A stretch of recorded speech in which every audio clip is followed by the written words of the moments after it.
Começar a gravar. Estamos gravando. Então vamos lá, gente. A gente vai seguir uma ordem. Então, lembrando. Matéria da prova, tópicos 1, 2, 3, 4 e 5. Então vamos lá.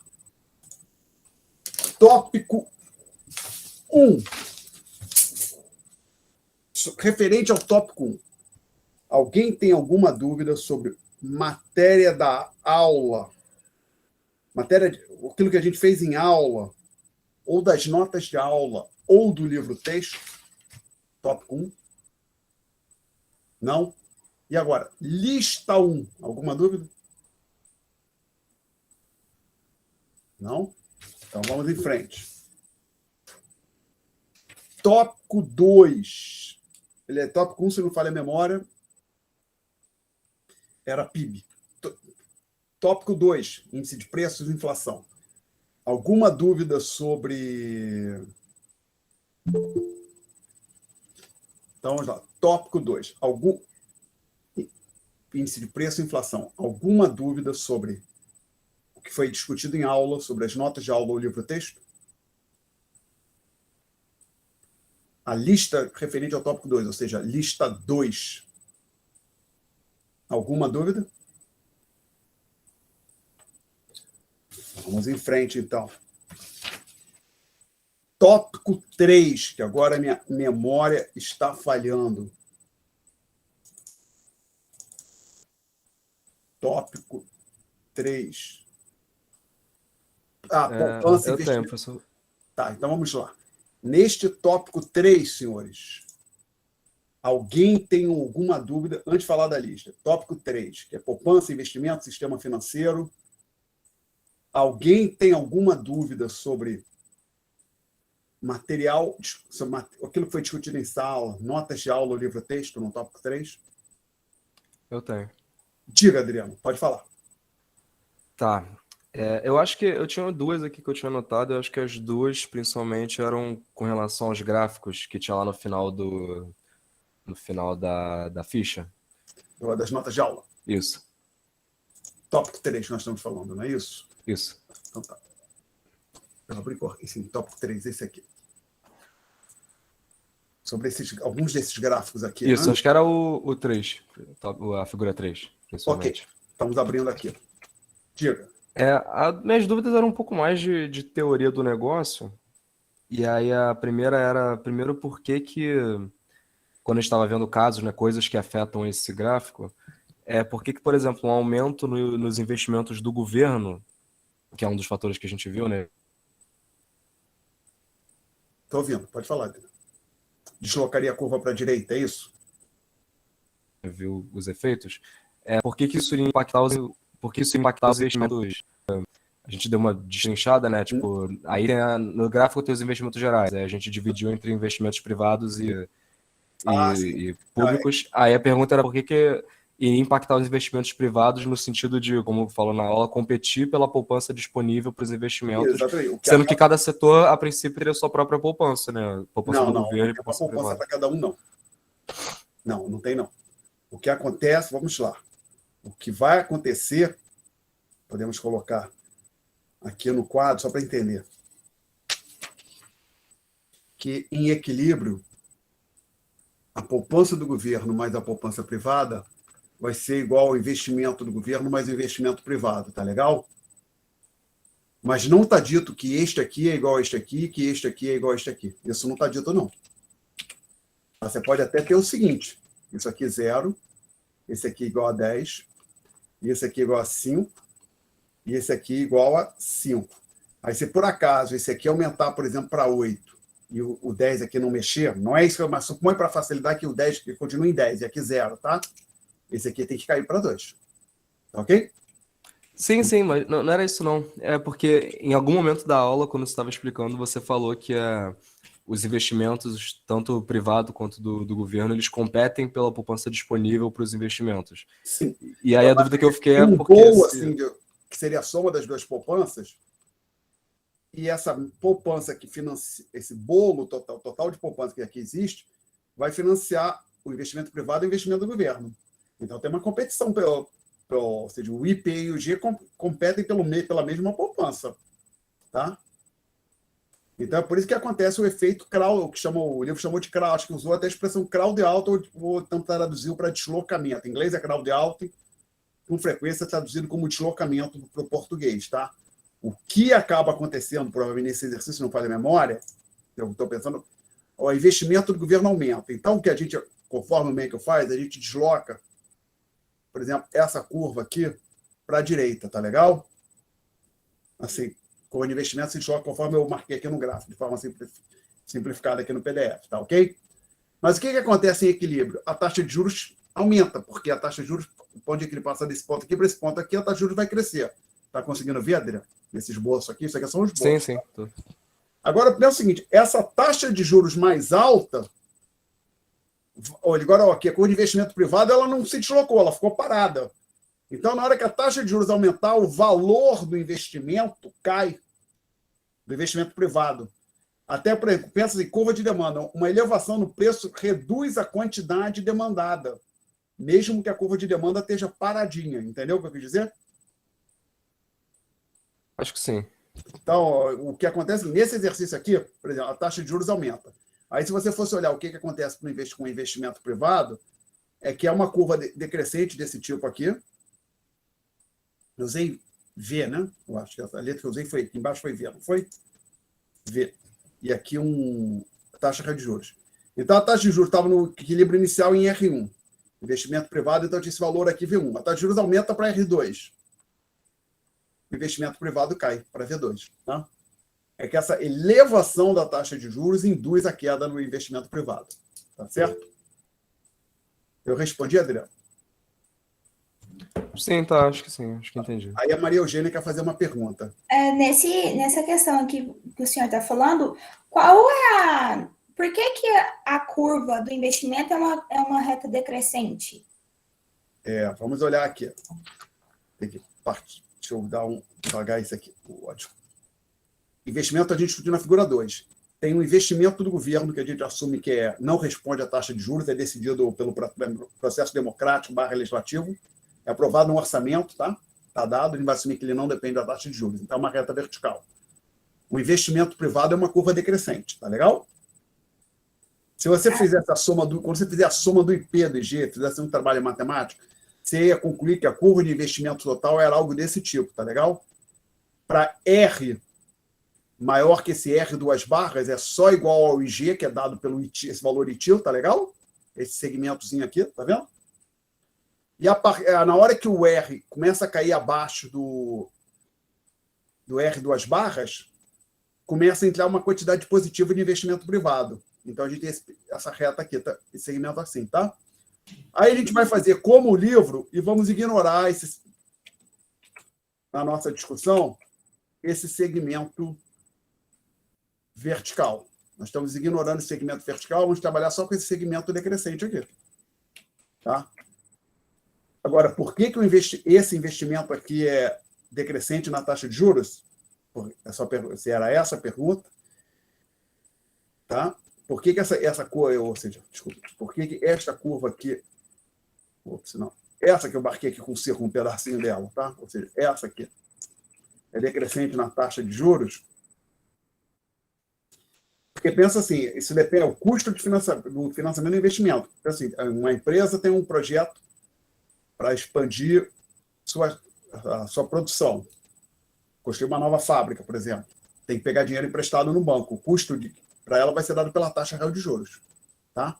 Quanto maior real for a taxa de juros, menos propensas as firmas vão estar para realizar os investimentos.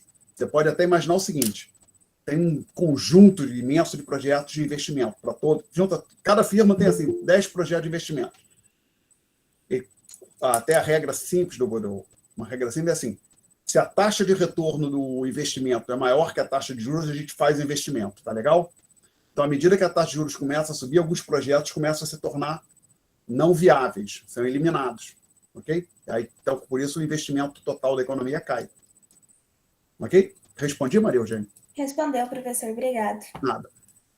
Então, continuando aqui no tópico... Estamos falando do tópico 3. Então, eu tinha perguntado, com relação ao tópico 3, se alguém tinha dúvidas sobre notas de aula, discussão em aula ou livro-texto. Aí surgiu a dúvida, acho que foi do Adriano, complementada pela questão da Maria Eugênia. Agora, seguindo em frente, lista 3, ou seja, a lista referente ao tópico 3. Alguma dúvida? Eu tenho, professor, na questão adicional. Só um minutinho, então. Então, vamos lá. Vamos tentar pegar na ordem aqui lista de exercícios. Já que surgiu uma questão, uma dúvida na lista 3, vamos lá. Eu vou até fazer na ordem. Questão para revisão 2, 3, 4, 5, 6. Alguma dúvida, gente?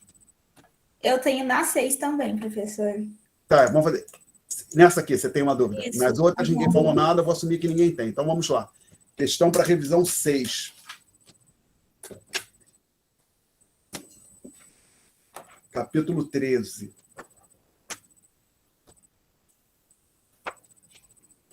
Capítulo 15, 14. Este é um bom livro-texto, senhor. Manual do MEC.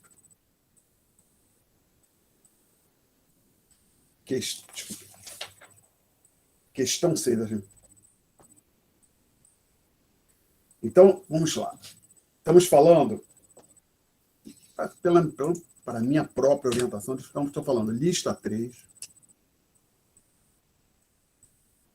questão para revisão, questões para revisão, não é isso?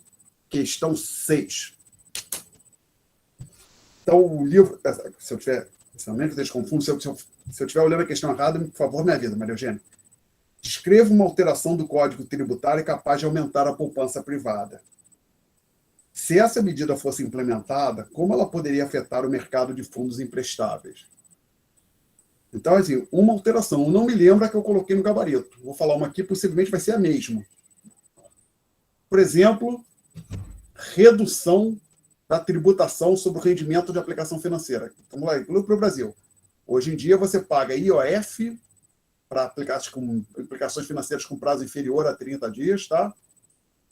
E paga imposto de renda sobre o rendimento das aplicações financeiras. O imposto de renda, ele também é decrescente no tempo, tá? Mas acho que dependendo do prazo, você paga alguma coisa. Então, supor um exercício limite aqui. O governo elimina toda e qualquer taxação sobre o rendimento das aplicações financeiras. Isso é um incentivo para ampliar a poupança privada, tá? Como ela poderia afetar o mercado de fundos emprestáveis? Então, o mercado de fundos emprestáveis, a gente ilustra, como a gente estava discutindo agora há pouco, desculpa.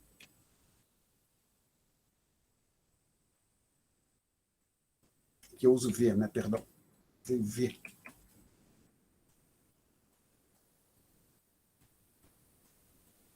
A curva de investimento decrescente, a curva de essa seria S1.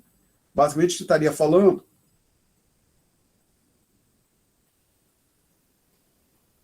é que essa curva de poupança se deslocaria para a direita dessa forma. Surgiria um novo equilíbrio dessa maneira aqui.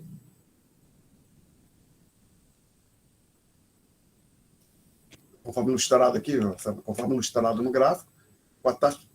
Nossa! Tá horroroso isso. Desculpe, gente. Vocês conseguem ver?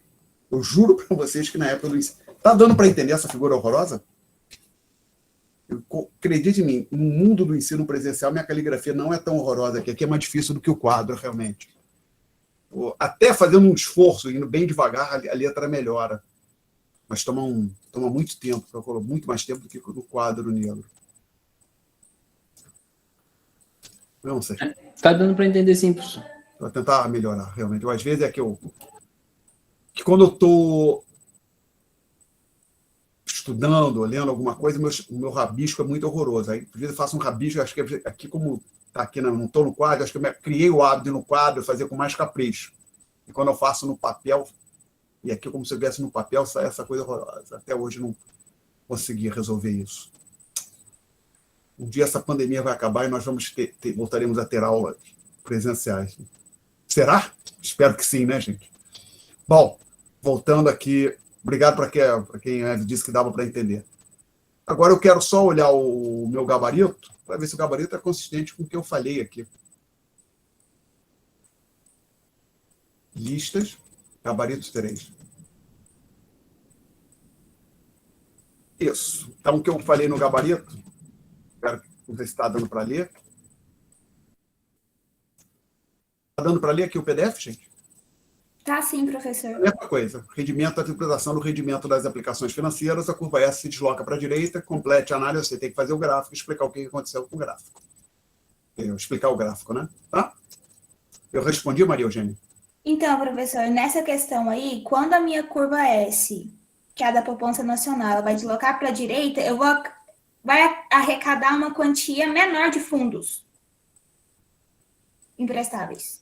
Eu arrecado menos. Então, em equilíbrio ficou maior. O V ficou maior. O volume de fundos ficou maior. Ah, tá. Está Também. ficando maior no frigir dos ovos. Agora, nesse exemplo aqui, o governo perde receita. A gente teve uma discussão, né? Você poderia dizer que tem duas coisas aqui acontecendo. O incentivo para a poupança privada, que levaria a curva S para a direita, e a perda do receita, perda de receita fiscal do governo, que jogaria a curva S para a esquerda. Então, uma coisa, como a gente discutiu, inclusive em aula, você pode assumir que o governo aumenta um outro imposto para compensar. Por exemplo, ele aumenta o imposto sobre o consumo. Tá legal? Então, se eu aumento o incentivo fiscal, eu estou reduzindo, arrecadando menos impostos. Possivelmente. Ah, tá. Possivelmente. Poderia ter esse efeito. Então, aqui, para esse desenho que eu coloquei aqui ser a resposta, você precisaria dizer: estou assumindo que a eventual perda de receita do governo, que deslocaria a curva S para a esquerda, não é forte, não é grande o suficiente a perda de receita para dominar o efeito da poupança privada está indo para a direita, tá? Aumentando, deslocando a curva, no frigir, quando combina os dois efeitos, a curva S vai para a direita.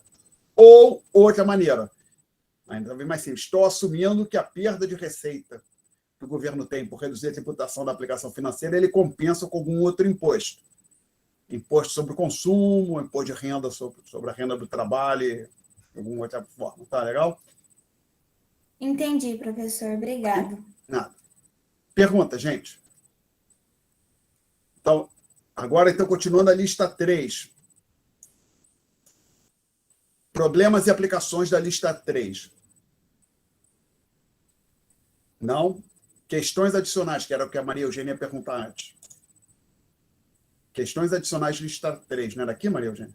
Isso, professor. Eu estou com dúvida na interpretação do gráfico. Qual? Da questão adicional aí, ó, número 1. Número No 1. gabarito, eu acho que já tem o gráfico. Eu posso ter errado também. Vamos lá. Suponha que ocorra um acréscimo na poupança do governo. Discuta os impactos desse evento sobre R, ou sobre a taxa de juros, sobre o investimento, sobre a poupança privada e o investimento privado. Tá?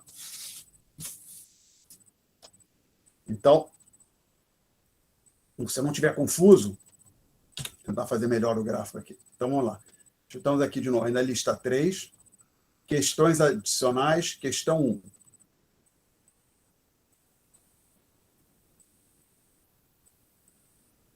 Fazendo um esforço aqui, no mais devagar, acho que fica um pouco melhor, realmente. Tem um trade-off, né? A gente perde mais tempo. Curva de investimento está aqui.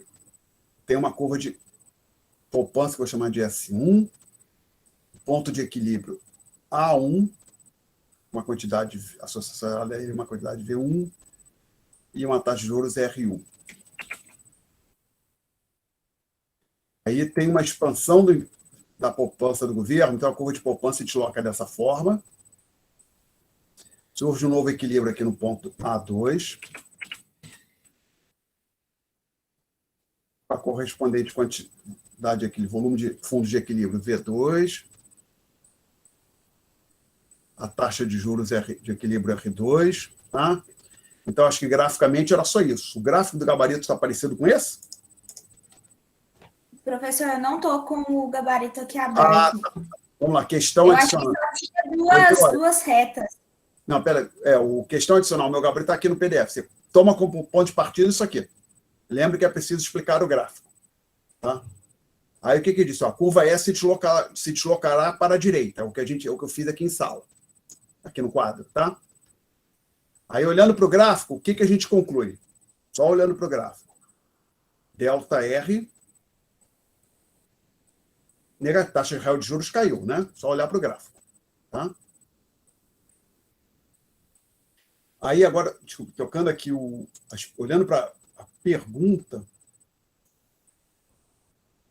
desculpe aqui, eu fechei a questão. Ah, não, aqui eu abri a pergunta está aqui no navegador, no Firefox, eu abri direto da internet o arquivo. O evento sobre R a gente já resolveu.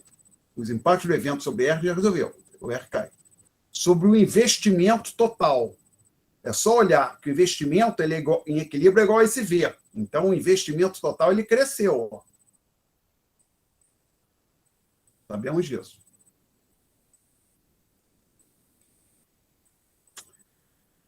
A poupança total, que a poupança em equilíbrio é igual a esse V também. Então, a poupança cresce também.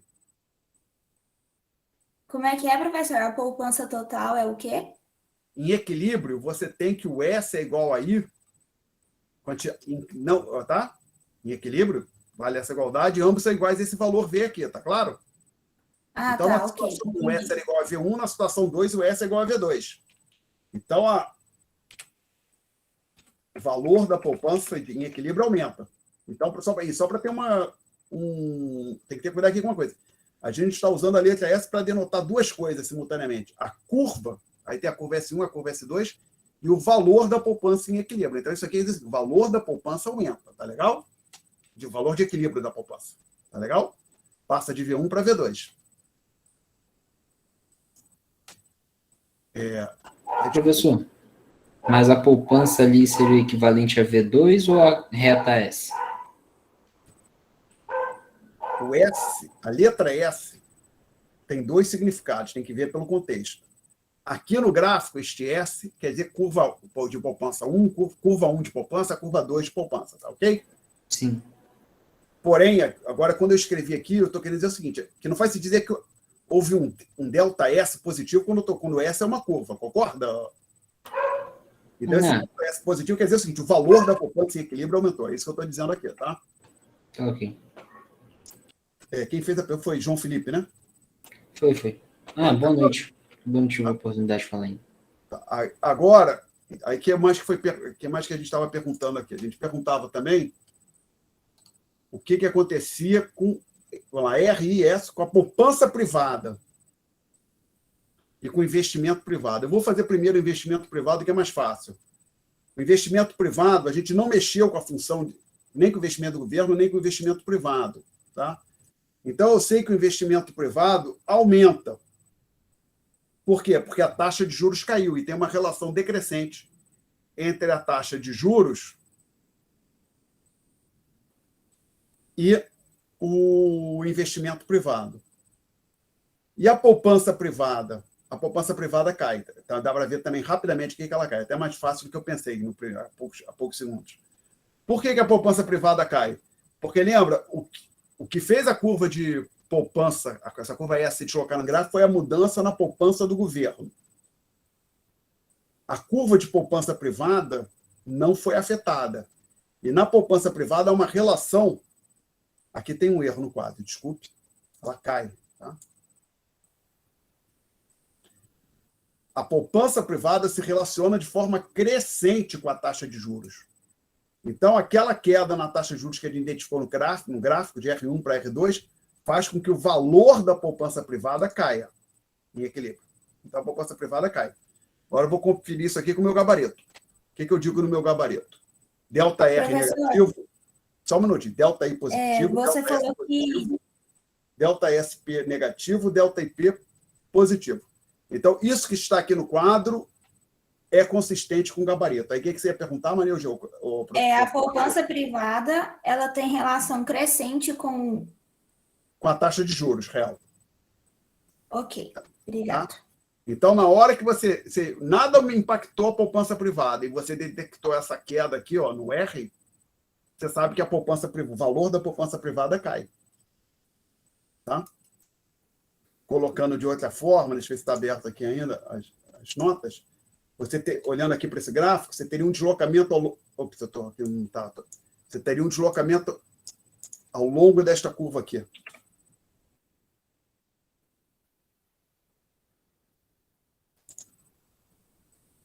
Por exemplo, passaria de um ponto como esse aqui, tá?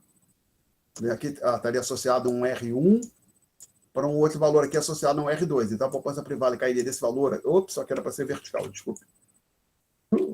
Difícil desenhar no PDF. Tá? Seria uma queda na poupança privada. Ok? Respondi, Maruja? Respondeu, professor. E aí tem a número 2 também, que fala que quando ocorre uma queda no investimento do governo. Vamos olhar essa questão aqui, então, a número 2. Isso. Vamos lá. Lista 3. Questões adicionais. Questão 2. Aí a gente diz, tem uma queda no IG. Discuta os impactos sobre as mesmas variáveis. O R, o I, o S, o SP e o IP.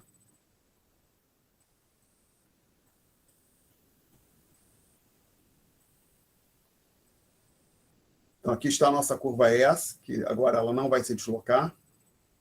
Aí vai ter queda no IG, tá? Então, tem aqui uma curva de investimento, vou chamar de curva 1, que essa eu sei que vai se deslocar. Eu já estou dando um nome para ela. O nome é um subscrito 1. Ponto A1, que seria o equilíbrio inicial. Um valor V1. E a taxa de juros R1 de equilíbrio. Deslocamento, queda no IG desloca essa curva aí para a esquerda. Surge um equilíbrio aqui no ponto A2. Associado a ele está o V2 e o R2. Então, olhando para o gráfico, uma queda no R, não é isso? Sim. Poupança. Eu pergunto o quê? I. O I cai, porque o I em equilíbrio é igual ao V. Poupança também cai, porque em equilíbrio a poupança é igual ao V. Aí eu pergunto, poupança privada cai, porque ela tem houve a queda na taxa de juros e ela tem uma relação crescente com a taxa de juros, né? Então, quando a taxa de juros cresce, a poupança privada cresce, a taxa de juros cai, a poupança privada cai. E a última variável é o investimento privado. Esse aumenta. Por quê? Porque ele tem uma relação decrescente com a taxa de juros. Então, a queda na taxa de juros puxa o valor do investimento privado para cima. Então, vou olhar aqui para o meu gabarito.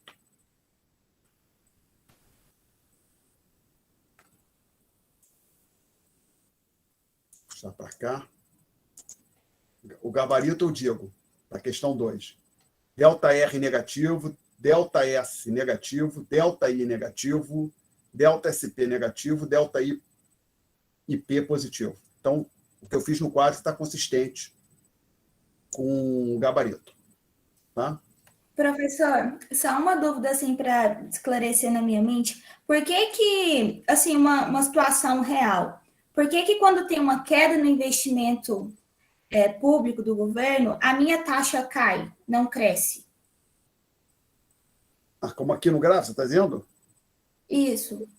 Tipo, uma Porque situação do dia. Oi?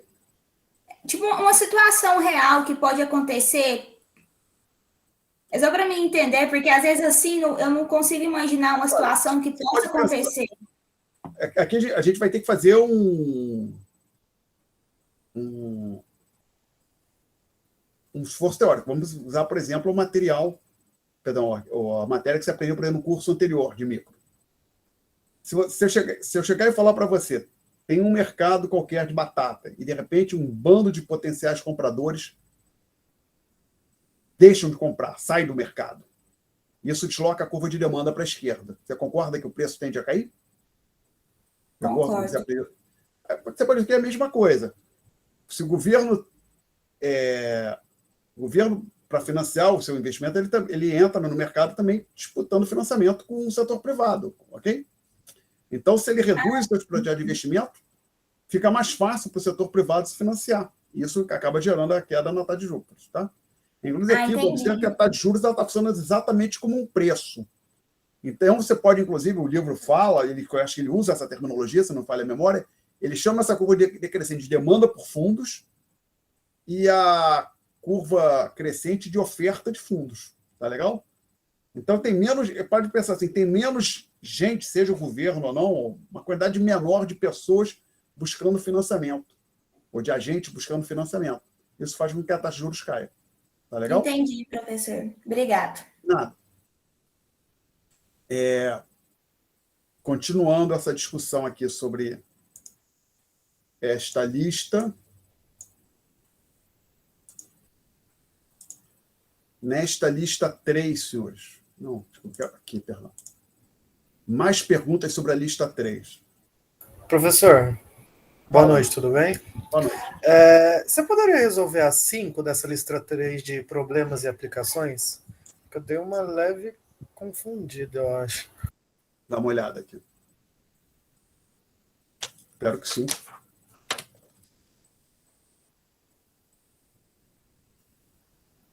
Capítulo 13, não é isso? Então, vamos ver aqui o que acontece. Espero não ter errado o gabarito, pode acontecer. Então, eu digo aqui o seguinte, lista 3, problemas e aplicações, questão 5. O livro diz que o PIB é igual a 8 tri, depois ele vai ter que cuidar das unidades. Os impostos, 1,5 tri. Poupança privada, 0,5 trilhões. Poupança do governo, 0,2 trilhões.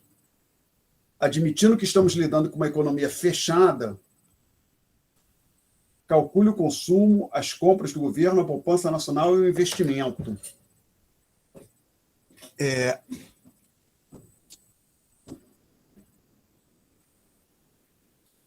eu ver se eu coloquei todas as informações aqui.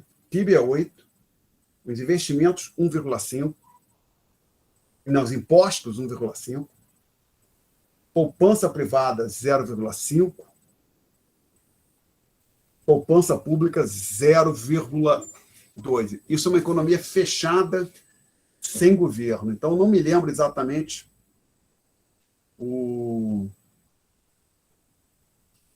como eu resolvi isso aqui. Possivelmente tem inclusive mais de um caminho. Vamos ver se eu não demoro muito para resolver isso.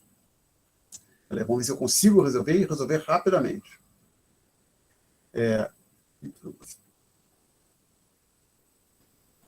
Observe o seguinte, aqui a gente tem o seguinte, o I igual a C mais S mais T, isso é economia fechada, tá? Então isso aqui é verdade.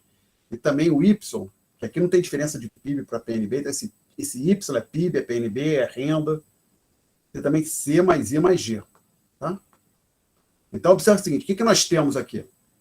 Marcar rapidamente o que está aqui em vermelho. Quem está... Desculpa, a cor é melhor pegar aqui, não é ali. Estão dados para a gente, foram informados o S, que é a soma dos dois S. Né? Então, o S é 0,7, tá? O T também, ok? Isso aqui foi informado. Então, a gente tem o seguinte. Continuando aqui, mas dá para tirar o C rapidamente aqui. Usando os dados, olha, 8, vou usar isso, vou ignorar os trilhões, tá? 8 igual a C mais 0,5 mais 0,2, que é a poupança total, essa soma, mais 1,5. Então, 8 é igual a C mais 0,7 mais 1,5. Então, 8 é igual a C mais 2,2. Então, se eu não estiver confuso, C tem que ser igual a 5,8. É isso que tem no gabarito?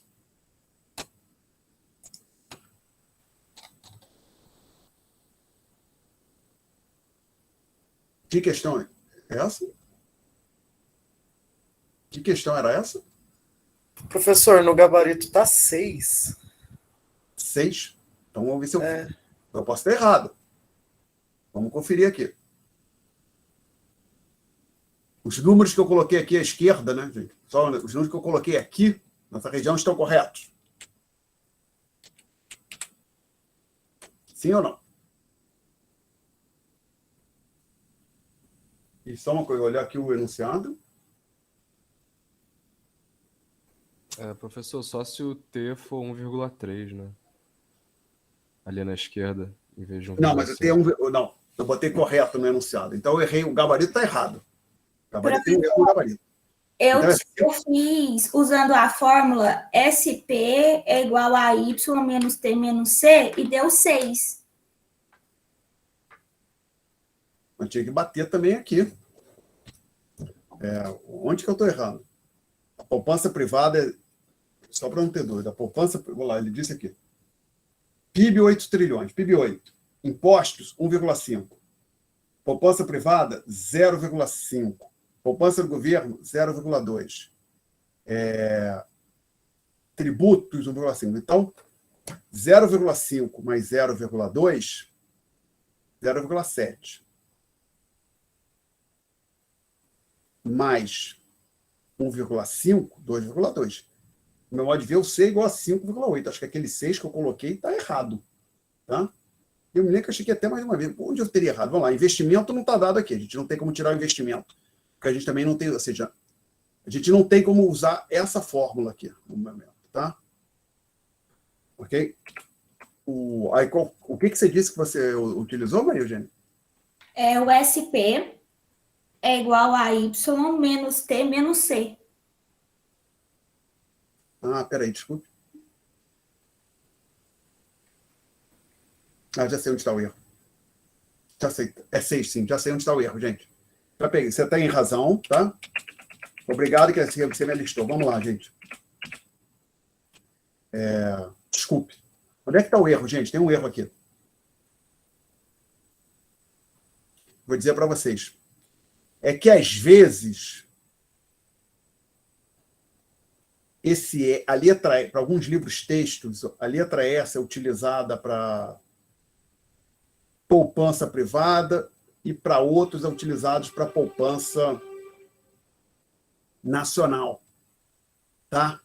E aqui, nessa fórmula, que está no quadro, do lado direito, lá em cima, o que vou colocar em verde o que faltou.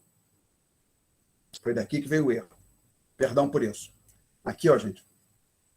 Aqui é a poupança privada, ou seja, a renda da economia é o consumo privado, mais a poupança privada, mais a arrecadação de tributos do governo. Tá? Aqui era para ter um SP.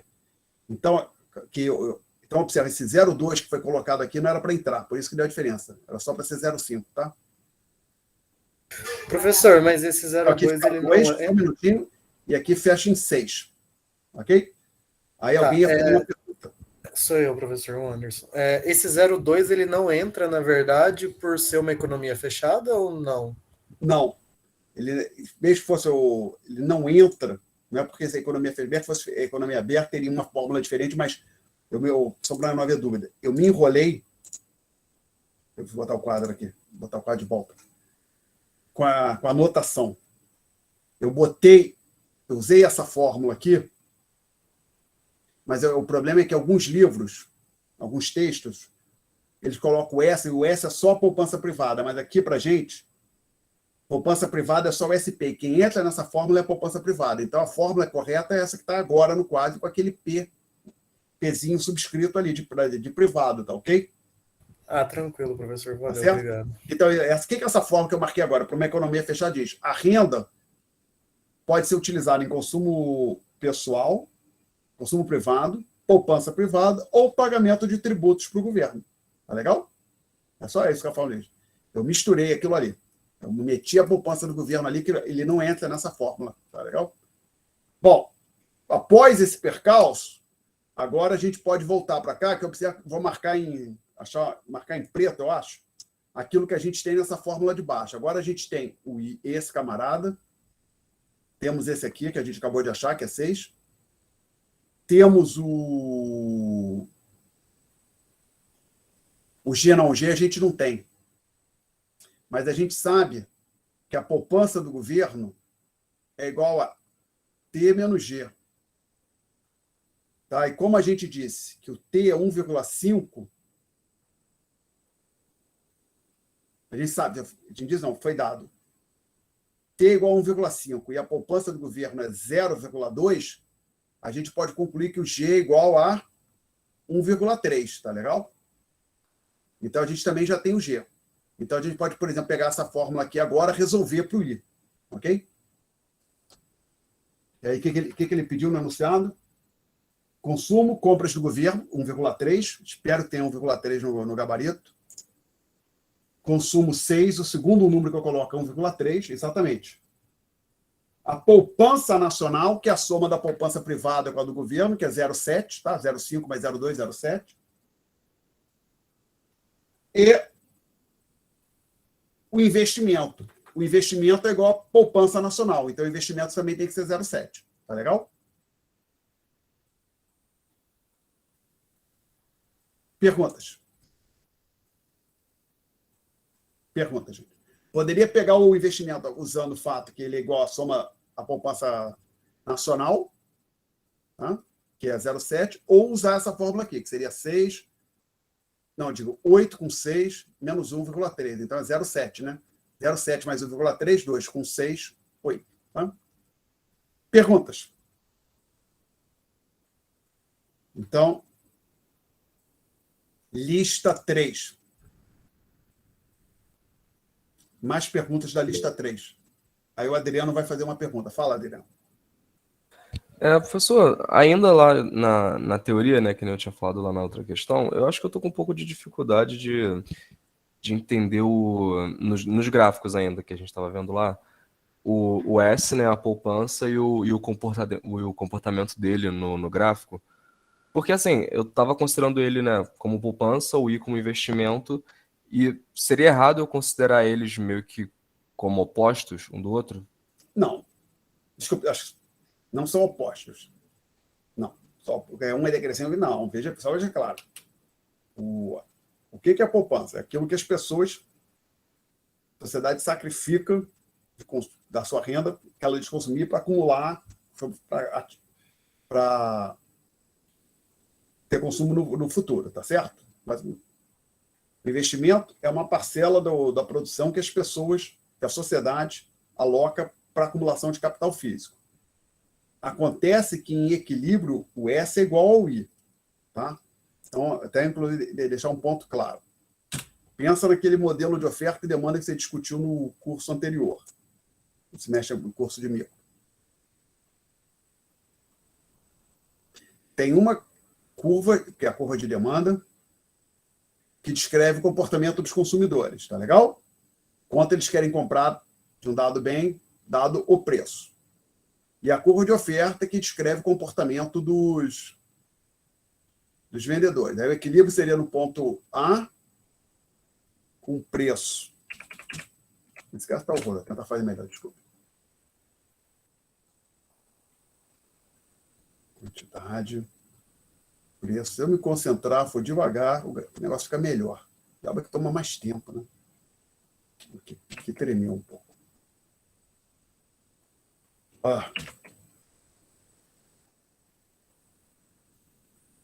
Então, ok, esse Q asterisco é a quantidade de equilíbrio. E o P, preço de equilíbrio. Então, você tem uma curva que descreve o S, o quanto as firmas desejam ofertar para cada quantidade, para cada valor do P. Tem a curva D, que descreve quantas pessoas desejam comprar para cada valor do P.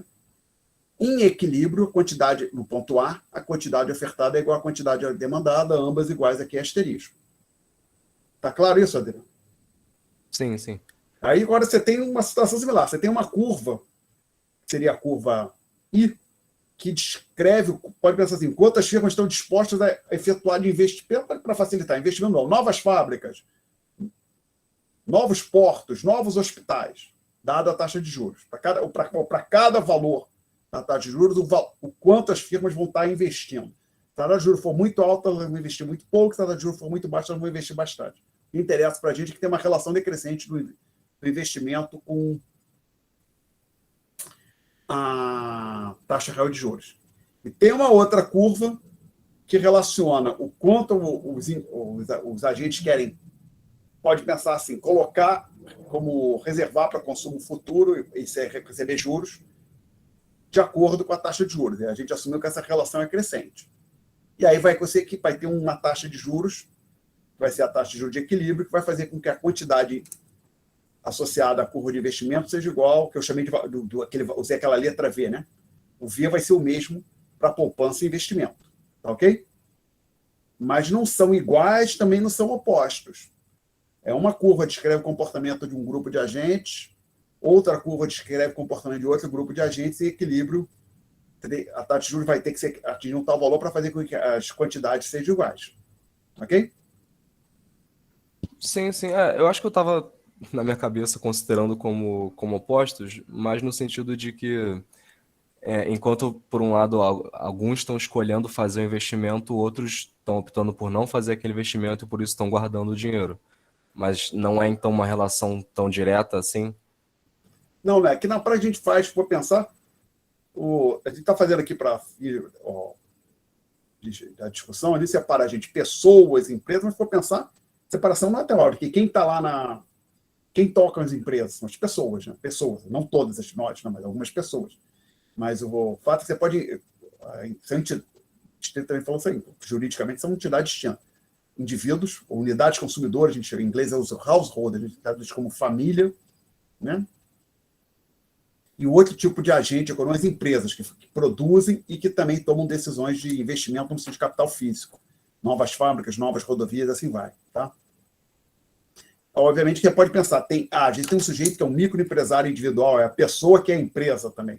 Mas você pode pensar, ele tem como se ele tivesse uma personalidade quebrada. Ele tem uma personalidade para o lado da vida dele como consumidor, outra personalidade para a vida dele como empresário. Tá?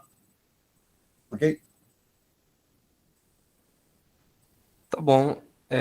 Mas aí, por exemplo, numa questão aqui que eu deixei aqui aberta para perguntar, não lembro se é nessa lista, se tá nessa mesma ficha aí do tópico 3, mas, por exemplo, era também a gente analisando um comportamento do gráfico, e aí o que causava a mudança era a introdução do incentivo fiscal, que nesse caso faz com que a curva de oferta, né, que é o S, se desloque para a direita, realmente. Aí, nesse caso, considerando o S como poupança, eu não consigo fazer muito uma relação direta de por que isso acontece. Com o incentivo fiscal, a poupança aumentar. Depende do incentivo fiscal que for dado. Veja bem, suponha que eu reduzo o consumo, o imposto sobre o consumo da carne, o imposto sobre o combustível. Não, esse incentivo fiscal para a poupança é relevante ou de baixíssima relevância, podemos assumir que é relevante, tá legal? Você pode dizer, não, que como reduziu a tributação sobre os agentes, agora eles têm mais dinheiro, eles vão consumir mais, também vão poupar um pouquinho mais. Esse poupar um pouquinho mais é de segunda ordem, podemos desconsiderar esse efeito, para fim da nossa discussão. Na discussão que a gente teve há poucos minutos, por conta de um comentário, perguntas foi da Maria Eugênia, que era até uma das questões, era nessa lista, aquela problema, não, a questão para revisão 6, se não me falha a memória, ele para exemplo um incentivo fiscal que aumentasse a poupança. E o meu exemplo foi redução da tributação sobre as aplicações financeiras. Tá ok, Adriano? Esse é um incentivo fiscal focado na poupança. Tá? Então, assim, você dá o incentivo fiscal tem que ser adequado ao objetivo da ação governamental. Então, por exemplo, aumentar o salário dos professores das universidades públicas não necessariamente vai levar a um aumento da poupança, né? Porque se o objetivo é aumentar a poupança, o caminho não é aumentar o salário dos professores da universidade pública. Tá certo? O objetivo é aumentar a poupança, o caminho é um outro. Ok? Entendi. Beleza. Tá, então, valeu. Então, não é todo e qualquer incentivo fiscal que vai aumentar a poupança. Sim. Você pode também criar, por exemplo, uma outra ação. Inclusive, assim, o incentivo fiscal sobre a poupança acaba impactando o investimento indiretamente via taxa de juros, porque você aumenta a poupança, cai a taxa de juros de equilíbrio, isso impacta o investimento. Mas tem outro tipo de caminho, porque o governo poderia criar um incentivo ao investimento. Por exemplo, ele mudar as regras depreciação contábil, permitir que as empresas acelerem a depreciação, isso cria um incentivo fiscal que tem impacto sobre o lucro contábil, impacta a tributação também, tá certo? Ou outro, o governo pode reduzir o imposto IPI, imposto sobre maquinário, tá certo? Vai ter um impacto, pode ter um impacto sobre o investimento também. Pode reduzir também investimento, o imposto sobre a importação de máquinas, tem um impacto sobre o investimento também. Tá ok? Entendi. Beleza. Ok. Mais perguntas sobre esse tópico 3, senhores? Então, passar para o tópico 4. Notas de aula, livro-texto. Alguma pergunta? Tópico 4. Então, lista 4, que é referente ao tópico 4. Perguntas. Agora, na ordem. Questões para revisões da lista 4. Alguma pergunta? Problemas e aplicações da lista 4. Alguma pergunta? Eu tenho, professor, na questão 3. 3. Essa que eu marquei ali agora, né? Isso. Então, isso é o capítulo 15. Questão 3.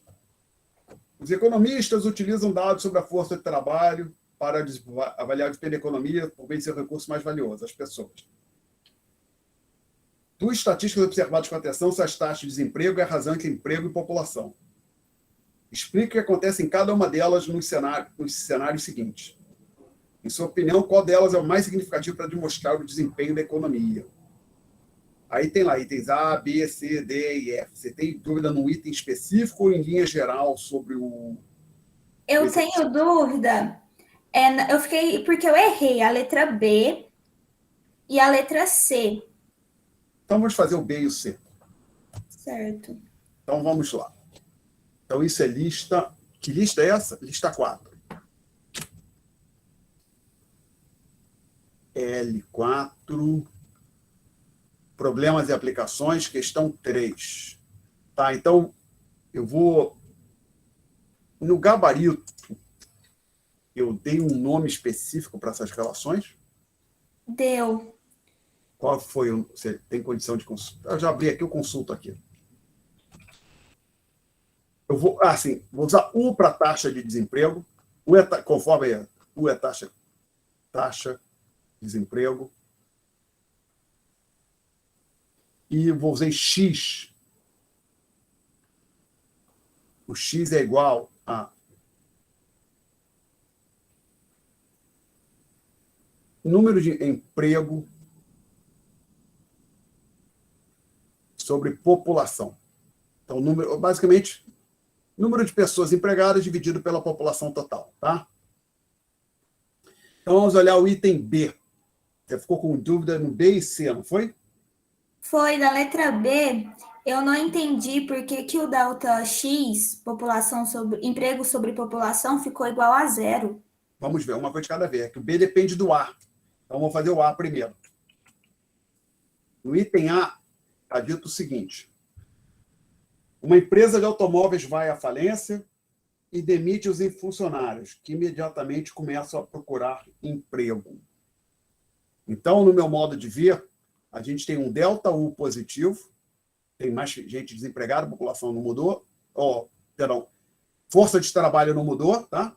Essas pessoas que perderam emprego imediatamente estão procurando emprego. Lembra, o taxa de desemprego é desempregados sobre força de trabalho. E quem é a força de trabalho? São as pessoas que estão empregadas ou procurando emprego. E esse aqui cai. Tá?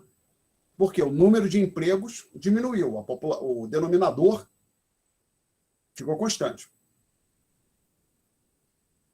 Deve ser um ó.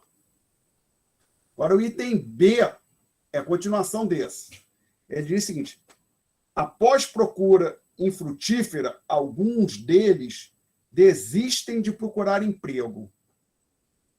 Então, os empregos que foram perdidos não foram repostos, a perda de emprego já está incorporada aqui. Então, o delta X foi 0, porque não tem nem emprego novo, nem perda de emprego. Então, se olhando aqui para essa fração, isso aqui não mudou. E o U? o U diminui. Tá? O U diminui. Por que o U diminui? Aí é um pouco chato, realmente. Porque a gente vai ter, assim, desempregados. O U é desempregados sobre... Desculpe, eu vou...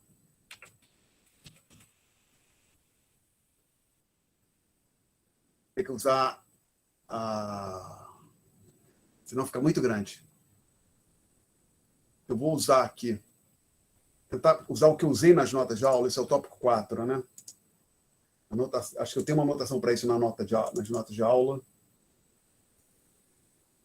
Quando eu fiz umas continhas dizendo por que a gente sempre teria desemprego friccional. Então, olha só, gente, tem essa anotação aqui. Eu vou usar essa anotação que aqui está, tá legal? P é força de trabalho, L e U, empregados e desempregados. Então, P, força de trabalho, U, desempregados, L, empregados. Então, no item B está dizendo, e lembra, o U, Uzinho, que é a taxa de desemprego, é o U sobre U mais E, Uzão, tudo aqui Uzão, tá? U maiúsculo. Então, o que está acontecendo nesse item B? Está sendo dito que algumas das pessoas que perderam o emprego quando a fábrica fechou, isso era o que estava no item, foi fábrica, uma fábrica, né? No item A, naquela montadora de automóveis, tá? Algumas dessas pessoas param de procurar trabalho. Então, você tem esse U aqui caindo e esse U aqui caindo também. O que acontece com a fração? A fração diminui. Como é que eu sei disso? Porque está mexendo com o numerador e o denominador. Uma maneira de ver é você escrever a fração desse jeito. 1 multiplica embaixo e em cima por 1 sobre U. Vai ficar 1 mais L sobre U. Agora, então, eu estou dizendo o seguinte. O U diminuiu. O que acontece com isso aqui? Aumenta, concordam? Consequentemente, a fração como um todo diminui. Então, você tem um delta U menor que zero. Deltazinho menor que zero, efetivamente. Tá? Agora, o X não mudou. Ok, Maria Eugênia? Entendi, professor. Agora, o item C, que você tinha pedido também. O que acontece no item C? Item C. Muitos universitários recém-formados não conseguem encontrar trabalho. Então, vamos lá. Vou puxar esse aqui para cá. Então, aqui, tentar fazer o C nesse pedacinho aqui.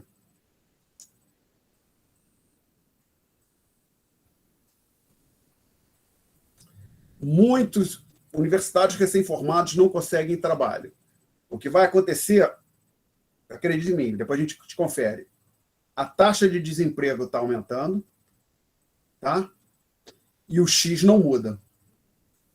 É isso que está no gabarito?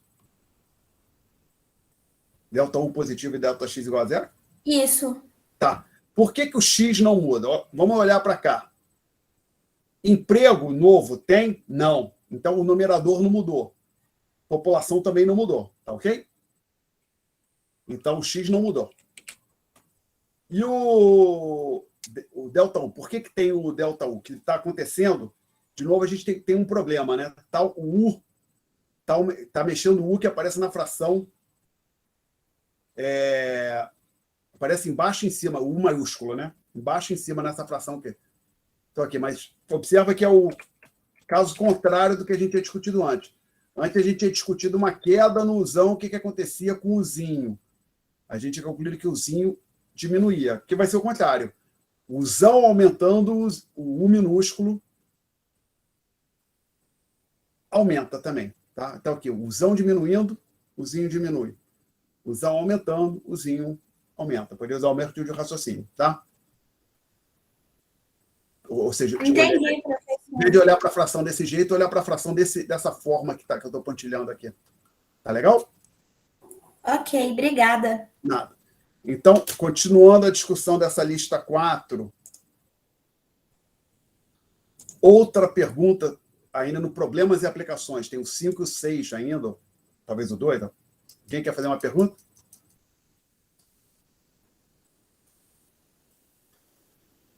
Não? Então vamos passar para o tópico 5.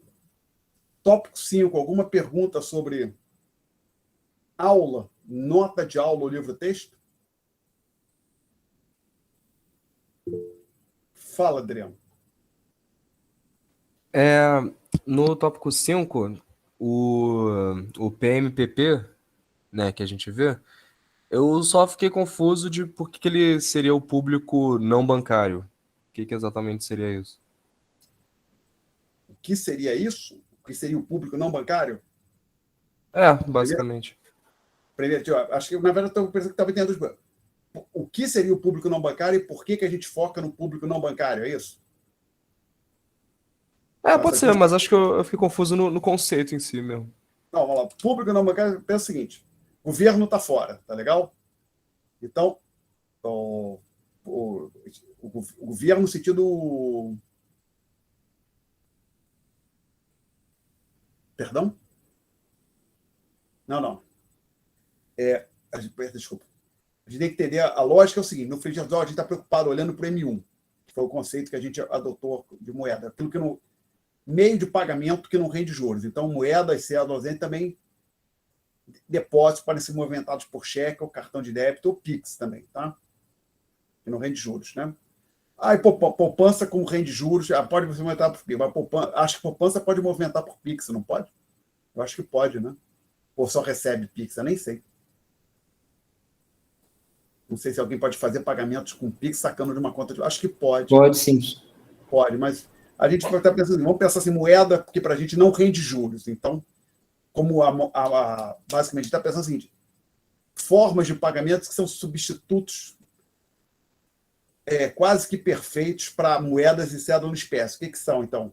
É aquilo que você movimenta com cheque ou débito. E Pix que rende juros, a gente não quer. O que rende juros a gente deixa fora. Bom, então, quem são os emissores desse meio, dessa liquidez, desse meio de pagamento, que a gente veio chamar de M1? O Banco Central e os bancos chamados bancos comerciais, que o banco comercial é quem recebe o chamado depósito à vista, que é depósito que não rende juros. O BNDES não é um desses bancos. Você não tem como uma pessoa, uma empresa abrir uma conta corrente no BNDES. Similarmente, eu acho que o BTG Pactual também não recebe depósito à vista. Tá? E a XP corretora. Se a XP é só corretora, então ela nem banco é, então ela também não recebe depósito à vista. Bom, dito isso, então... Fala, Anderson. Professor, eu tive uma dúvida nessa lista, que seria a letra E do exercício 11. Peço que aguarde um pouco, deixa eu terminar tirar a dúvida ali. Tranquilo. Bom, aí a gente tem que pensar no... Então, o público não bancário são entidades distintas do Banco Central e dos bancos comerciais. E quem entra lá? Vale do Rio Doce, Brahma, pessoas como nós, tá? Brahma é Ambev, né? Hoje a fabricante da Brahma. Vale, Brahma, Petrobras faz parte do público não bancário, tá legal?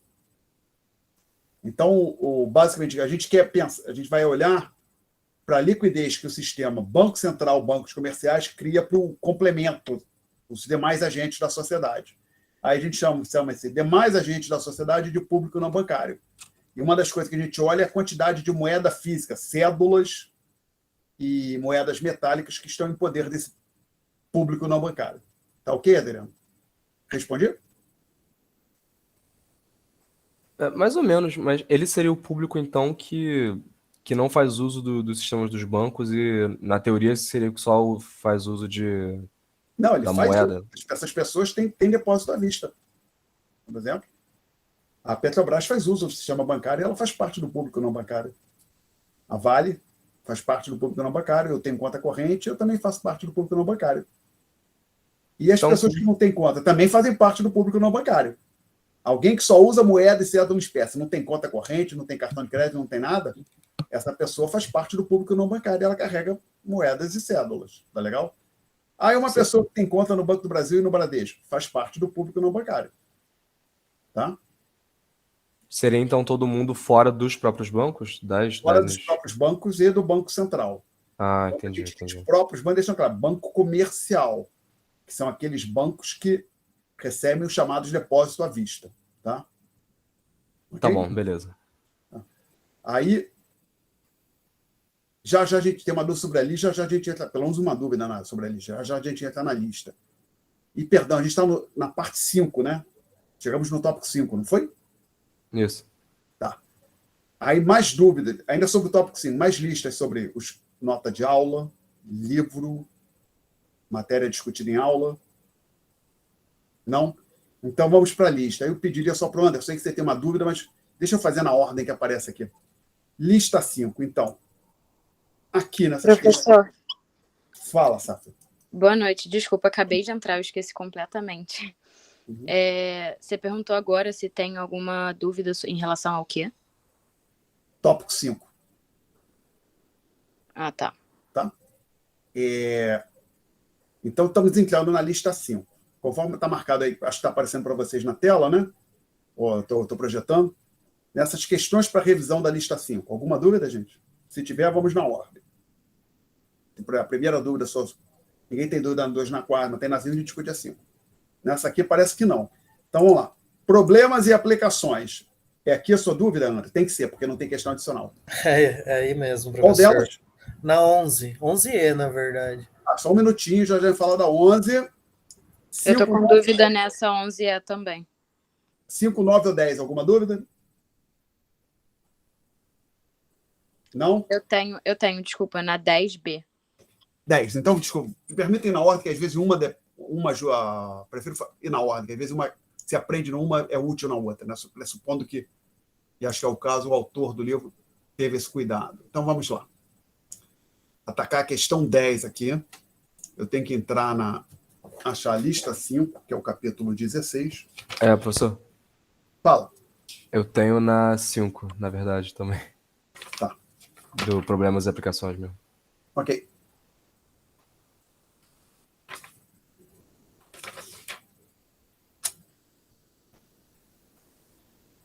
Então tá. Desculpe, acho que alguém tinha falado que na 5 não é, ou na 10. Ah, você tem na 5 também, daqui? Isso. Então vamos começar pela 5, a gente faz a 10 e a 11.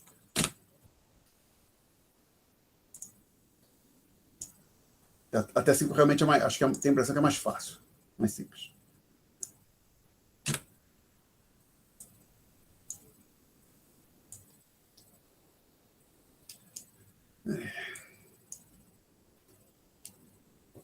A gente tem esse software com esse recurso, uma mesa digitalizadora, em inglês drawing board, como na gíria, uma mão, uma roda. Eu confesso que eu gostaria de voltar para o ensino presencial, meus caros.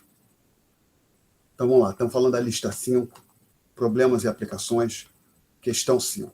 Então a questão 5 diz o seguinte: a Reserva Federal compra, o Banco Central compra no mercado aberto títulos do governo no valor de 10 milhões.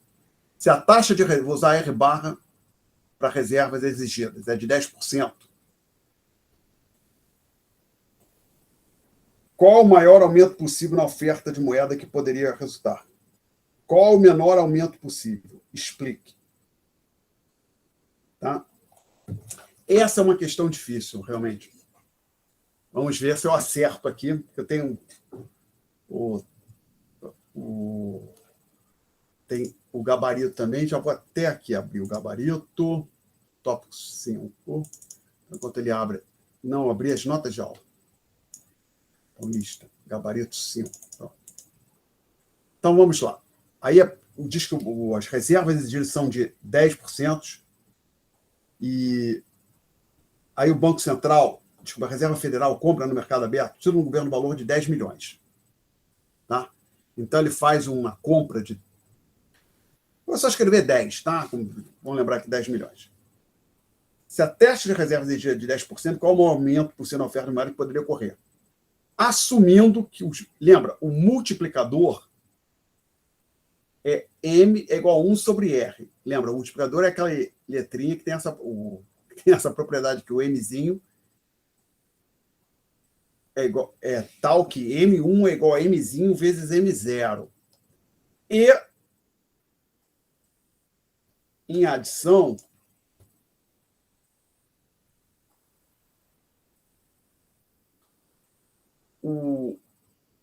esse R é o R que os bancos efetivamente usam. Conforme a gente tinha no livro texto, tinha essa discussão, eles assumiam, o autor, o MEC, assumia que os bancos motívaos, por acaso, trabalhavam com reservas de 10%. Então, o R é maior ou igual que 10%.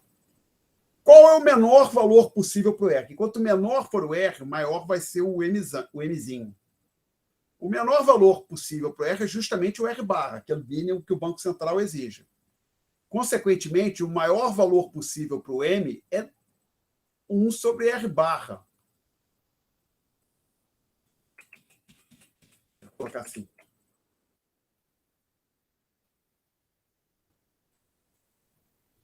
Que é igual a 1 sobre 1,01, que é igual a 10. Tá? Então, maior, na hora que o Banco Central exige reservas de 10%, o maior valor possível do multiplicador monetário é 10, e será 10 justamente quando os bancos não tiverem reservas além dos 10% exigido pela Reserva Federal. Então, na hora que o Banco Central compra títulos no valor de 10 milhões, então ele recebe título no valor de 10 milhões, ele injeta 10 milhões de dólares ou reais na economia, o maior multiplicador, o maior valor possível para a variação do M1 vai ser esse 10 vezes o delta M0. 10 é o maior valor possível para o Mzinho. Esse aqui é igual a 10, então a gente conclui que o delta M1 máximo é de 100 milhões. Espero que isso apareça no gabarito.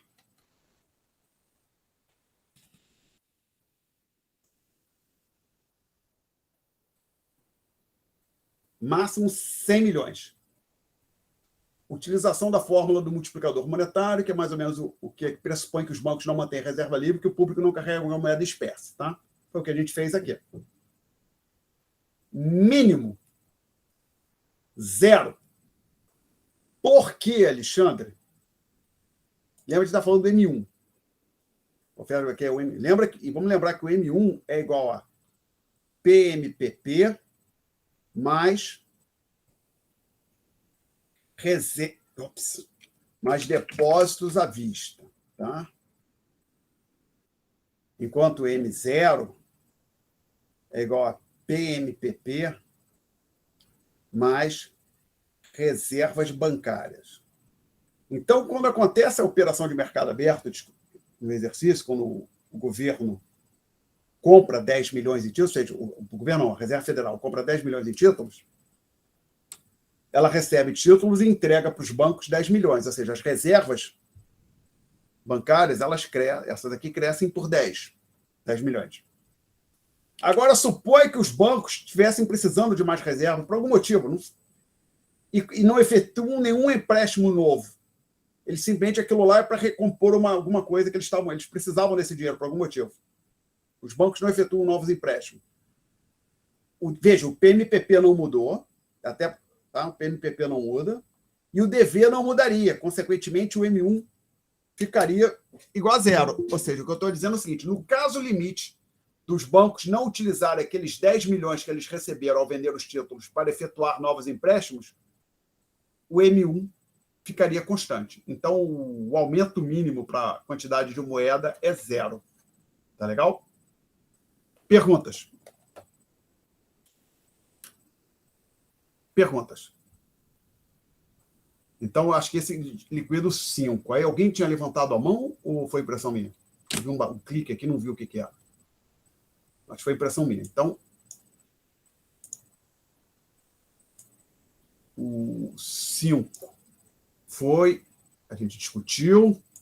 Então, a outra, a próxima era o 10, não era isso? E tem 10. Isso, letra B. B. Então, deixa eu ver, esse 10 só A e B? Sim, só A e B. Na verdade, eu nem tenho dúvida assim na questão inteira. É só uma partezinha final do gabarito que eu não entendi muito bem. Tá, então vamos ver só a partezinha final do gabarito. Vamos ver se eu consegue restringir 10. Seria, desculpe, deixa eu colocar o gabarito aqui. Só comentei demais. Tá dando para ver o gabarito, gente? Tá pequeno. Dá para ver, sim. Um pouquinho maior. Então, esse 10, aonde era a sua dúvida, Sáfia? É na letra B. B de bola? Ele fala que uma das opções, das possibilidades é que os bancos fariam essa mudança, manteriam essa reserva pensando que o Fed revertesse a taxa de volta, e aí no final fala, ou porque eles poderiam ter, antes da alteração, reservas livres abaixo do patamar desejado. Eu não entendi muito bem esse abaixo do patamar desejado. É mais ou menos o que eu falei no exercício anterior. Vamos só dar uma olhada. Acho que para a discussão fazer sentido, a gente tem que olhar vamos olhar o enunciado, tá? Isso é a questão 10. Supõe que a reserva exigida sobre os depósitos quando a receita de 10% e que os bancos não mantenham excesso de reservas, tá? Aí no item B, então, aqui o banco...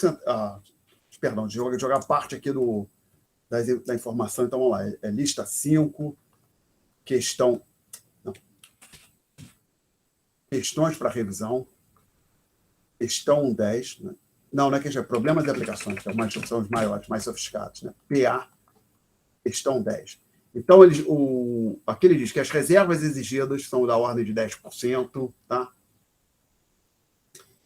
E que aí, aqui nesse item B, ele diz que a Reserva Federal, o Banco Central, reduz essas reservas exigidas para 5%, tá certo? Mas os bancos continuem trabalhando então, com 10%. Supõe, então, que antes a reserva exigida era 10% e os bancos trabalhavam exatamente com 10%. Agora, as reservas exigidas caíram para 5%, mas os bancos continuaram trabalhando com 10%. Então, a ideia aqui era essa situação. Exigida de 10% e os bancos trabalhando com 10%. Agora, a exigida caiu para 5%, mas os bancos continuaram trabalhando com 10%. Tá? Por que os bancos fariam isso? Então, aqui no gabarito, eu dei pelo menos 2 motivos. Suponha que os bancos estavam aqui nessa situação, na situação anterior, trabalhando exatamente com 10%, mas eles gostariam de ter alguma coisa, gostariam de ter um pouco mais, mas na hora não tinham. Tá certo? Aí o Banco Central reduz isso aqui de 10% para 5%. Então, eles usam essa folga de reserva que eles passam a ter relativamente ao mínimo exigido pelo Banco Central para suprir aquele anseio que eles tinham por reservas não exigidas. Entendeu o que eu quis dizer, Sáfia? Entendi, mas aí seria em relação às reservas exigidas pelo governo, independente do valor que seja, né? Tipo, quando era 10%, eles queriam ter um excesso e não tinham, e aí quando passou a ser 5%, eles mantiveram esses 5% para ter reserva. Exatamente. Basicamente, você pode imaginar assim, mas eles vou botar um tio aqui. Aqui, só para não ficar fácil, que aí vai bater exatamente. Eles queriam ter uma possível explicação, queriam ter 15%, ou seja, eles queriam ter uma folga de 5% além do que o banco estava exigindo. Aí, por acaso, o banco reduz 5%, é justamente a folga que eles queriam. Tá? Uma situação desse tipo aqui. Entendi. Uma situação bem específica, né? Tá? Ok? Ok, obrigada. Então, as dúvidas sobre o item, sobre a questão 10, estão sanadas, Sáfia? Porque acho que foi só você que pediu da 10. Então, sim, obrigada. Tá, então vamos passar para 11, que eu peço desculpas, demorei um pouco. Então, a questão 11, acho que o Anderson foi a primeira pessoa, e acho que outras pessoas falaram também. Então, vamos lá. Essa é um pouco longa, né? São vários itens. Então, a lista 5. Mas acho que o Anderson falou que é só na letra E. A minha dúvida é só letra E mesmo. Então, tá, vamos ver se eu consigo discutir essa sem fazer as outras. Então, é lista 5, problemas e aplicações. Questão 11, estamos falando do item E, mas eu tenho que olhar o primeiro enunciado completo aqui, porque antes tem um textinho e depois vai item a item, né? Vamos lá. Então, nesse item 10, ele diz: supõe que a reserva exigida sobre os depósitos são de 10%, que os... Não, eu estou lendo 10 de novo, me enganei. É 11 que a gente quer, né? Perdão. Ah, sim. A economia de um nome estranho, é o Mendim, sei lá, tem 2.000 notas de R$1, tá? Ah, e aí o item E, eu dei 2 respostas no gabarito, não foi?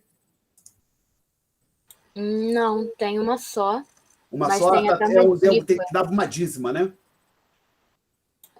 Esse 3.000. Aí eu dou uma dica aqui também, né? Então, a sua dúvida, Anderson, uma dica seja como que eu chego no E, né? É isso? Isso, professor, é que eu não consegui entender como que chegou nesse 3.636. Te confesso que no momento eu também não sei. Espero lembrar aqui.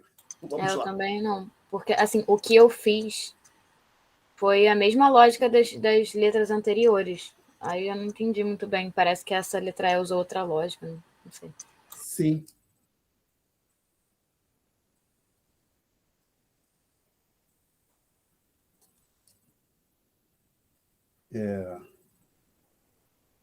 Porque tem um truque aqui relativamente o item D. O item D as pessoas não carregam moeda, entendeu?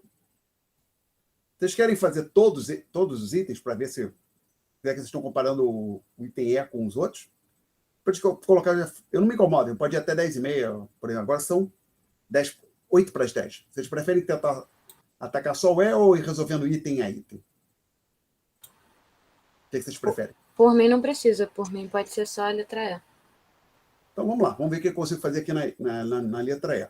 O truque aqui na letra E é que se as pessoas, ele diz assim, as pessoas mantiverem quantidades iguais de moeda corrente e depósito à vista, tá?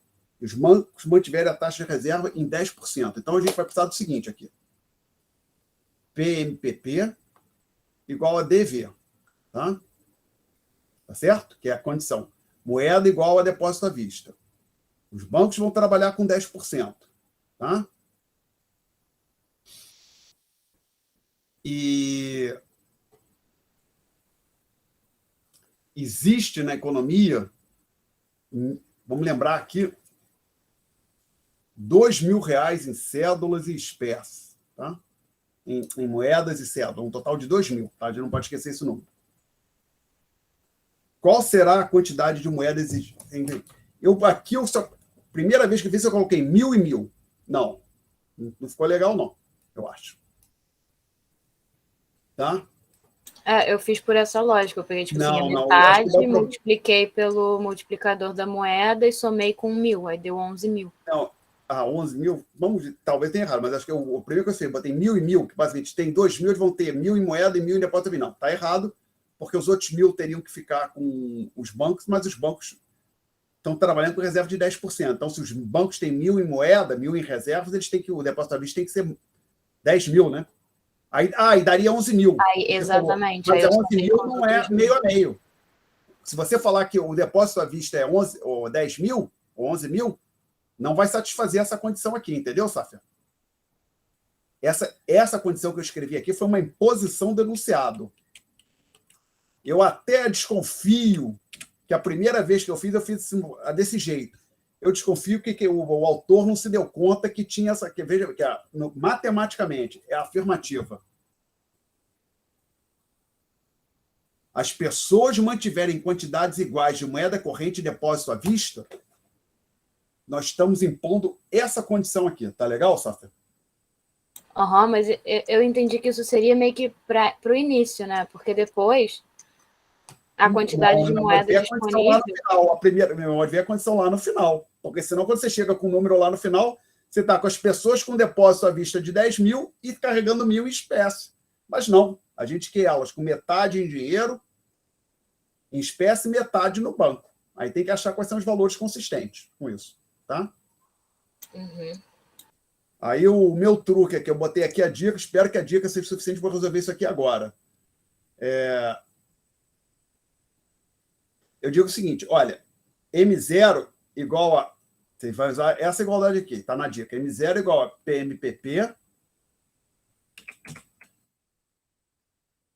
mais, eu vou colocar RB reservas bancárias, tá? Vamos escrever reservas. Adicionalmente, a base monetária vai ser 2.000.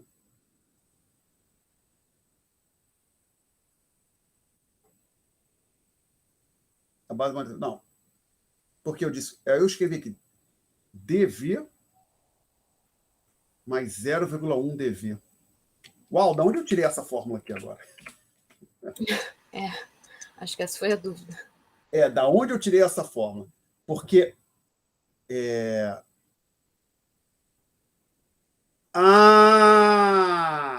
como eu fui maldoso comigo mesmo. Ainda acho que para não me embaraçar, eu acho que eu achei a resposta. Vamos lá, torce aí por mim, sabe? Se você tem algum apreço pelo seu professor, não quero ficar encerrar a noite sendo embaraçado. Nem vou dormir direito, hein, se eu não resolver isso. Vamos lá, gente. O que está acontecendo aqui, eu cortei um pedaço. Vamos lá, o que eu estou dizendo aqui é o seguinte. Fiquei tão feliz. É assim, 2.000 é o total de cédulas em circulação. Isso tem que ser igual ao PMPP, mais o que os bancos vão ter de reservas, tá legal? Ok? Estamos assumindo aqui, por simplicidade, que eles não têm reservas no Banco Central, tá legal? Então, as reservas do banco são só reservas em espécie. Tá? Ora, mas o PMPP é dever, é igual ao dever. Então, a gente, chegando aqui, continuando aqui, deixa eu puxar isso aqui para cá, esse outro aqui para cá também, para ganhar mais um espaço. Continuando aqui do lado. Então, você pode pegar essa última linha, então, usar agora. Então, é o seguinte, 2.000 vai ser igual a PMPP, mas o PMPP é igual ao dever, e as reservas bancárias vão ser 10% do dever. 0,1 dever, tá legal? Então, você fica... A conclusão é que 2.000 igual a 1,1 dever. Então, dever igual a 2.000 sobre 1,1. É isso. Aí, esse 2.000 sobre 1,1 dá quanto? Deve dar a metade daquele 366 que aparece. Isso mesmo. Exatamente. Então, basicamente, isto aqui... Então, se você fizer a conta, eu não vou... Qual é o número que eu coloco no gabarito? 3636, não é isso? Não é isso? Isso mesmo. 36,36. Sim. Isso. Então, sobre 2, que isso é metade. As pessoas vão carregar o todo 3636, não é?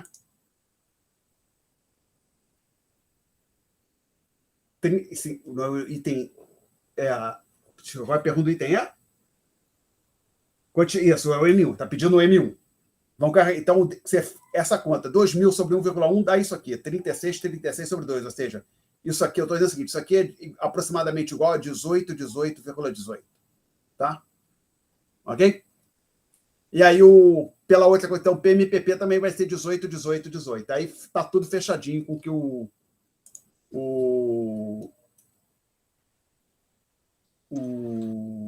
Gabarito. O Gabriel enunciado falou, né? Tá. Eu acho que acho que o autor não se deu conta que ele estava impondo. No meu modo de ver, ele impôs essa condição aqui. Mas também não se tivesse dado conta. Eu estou achando que esse exercício ficou bem mais difícil do que o usual dos exercícios do livro. Tem essa impressão. Tá? Mais perguntas. Talvez ele tenha só colocado realmente para você fazer essa divisão no meio, essa divisão no início, né? Tipo assim, basicamente, as pessoas elas vão guardar 1.000, botar 1.000 no banco, aí o banco... E o que acontece depois? Com Acho que é o 11 que ele mil. quer saber. Exatamente. Parece. A primeira gabarito que eu preparei para essa lista, eu deixei assim. Até que um dia um aluno me perguntou, mas aí no final não está certo. Acho que não está certo. Aí eu mudei o gabarito. Né? Aí eu fui tipo... Então, realmente, talvez o autor tivesse em mente isso que eu tinha feito originalmente, que você fez também, sabe? Porque assim, se você ver todas as outras questões, né, meio que parece que é para continuar essa lógica. Tá, Mais perguntas, gente? Mais perguntas. Professor, se ninguém tiver da lista 5, peço desculpa, inclusive, porque eu me atrasei, se eu puder tirar uma dúvida da lista 4, eu vou aprender. Tira, vamos ver.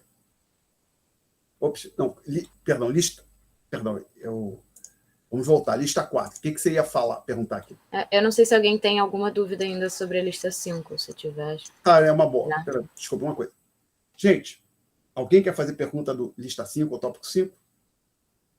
Então, a gente vai voltar. A primeira pergunta que voltou foi da 4. Diga. Qual é a sua dúvida? A questão 3 e 6, na verdade, da problemas e aplicações. Aqui. e aqui. Vamos lá. Então, esse aqui, primeiro.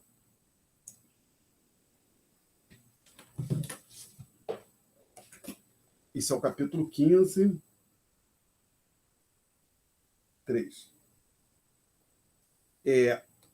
Podemos atacar. Deixa eu olhar a 6.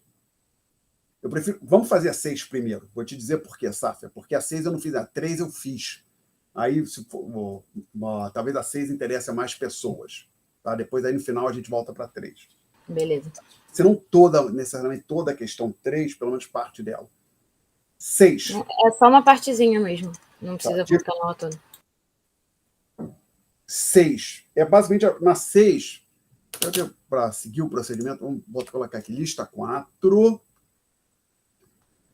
Problemas e aplicações. Questão 6, não é isso? Aí sua dúvida num dos itens específicos ou com a ideia geral do exercício. Lembrando que eu posso ter errado o gabarito, evidentemente, né? Estão falando lista 4. Eu acho que não, é mais na justificativa, tipo. Tá, a letra E foi a única que eu botei diferente do gabarito, mas eu acho que eu entendi. É mais as justificativas mesmo. Qual? Você tá letra E especificamente? Eu posso ter errado, às vezes minha resposta, porque eu não botei, só botei o curto prazo, longo prazo, né? Isso. Então, olha lá, o item é um soldador inexperiente com pouca instrução que perde, eu acho que agora que eu estou pensando, eu tenho uma hipótese, que perde um emprego quando a empresa instala uma máquina de soldagem automática. A minha resposta foi longo prazo. Aí depende. Agora eu estou vendo aqui, eu assumi, e você pode não deveria ter assumido, que todas as empresas, ou que daqui para as empresas vem instalando, comprando essas máquinas de soldagem automática. Exato. Foi exatamente essa minha dúvida. Inclusive, no momento que eu estava fazendo, eu olhei assim e eu falei, cara, será que é só essa empresa que mudou ou todas as empresas estão mudando? É que essa nova máquina estava sendo incorporada no mercado. Então, basicamente, na hora você pensa, essa nova tecnologia chegou, mesmo que nem todas as empresas tenham comprado, a ideia é que elas vão comprando. Então, está cada vez mais difícil para o soldador a pessoa se colocar como soldador. E como ela tem pouca instrução, é difícil ela trocar de emprego, tá legal? Então, foi esse meu pressuposto. Se você tirar, foi só essa empresa que colocou a máquina. Ela foi uma empresa específica que comprou uma máquina num país pobre, por exemplo, uma empresa no Haiti comprou uma máquina importada que nenhuma outra empresa vai comprar. Aí talvez o camarada conseguisse emprego numa outra empresa, né? Tá? Depende dessa hipótese que eu fiz. Você tem razão.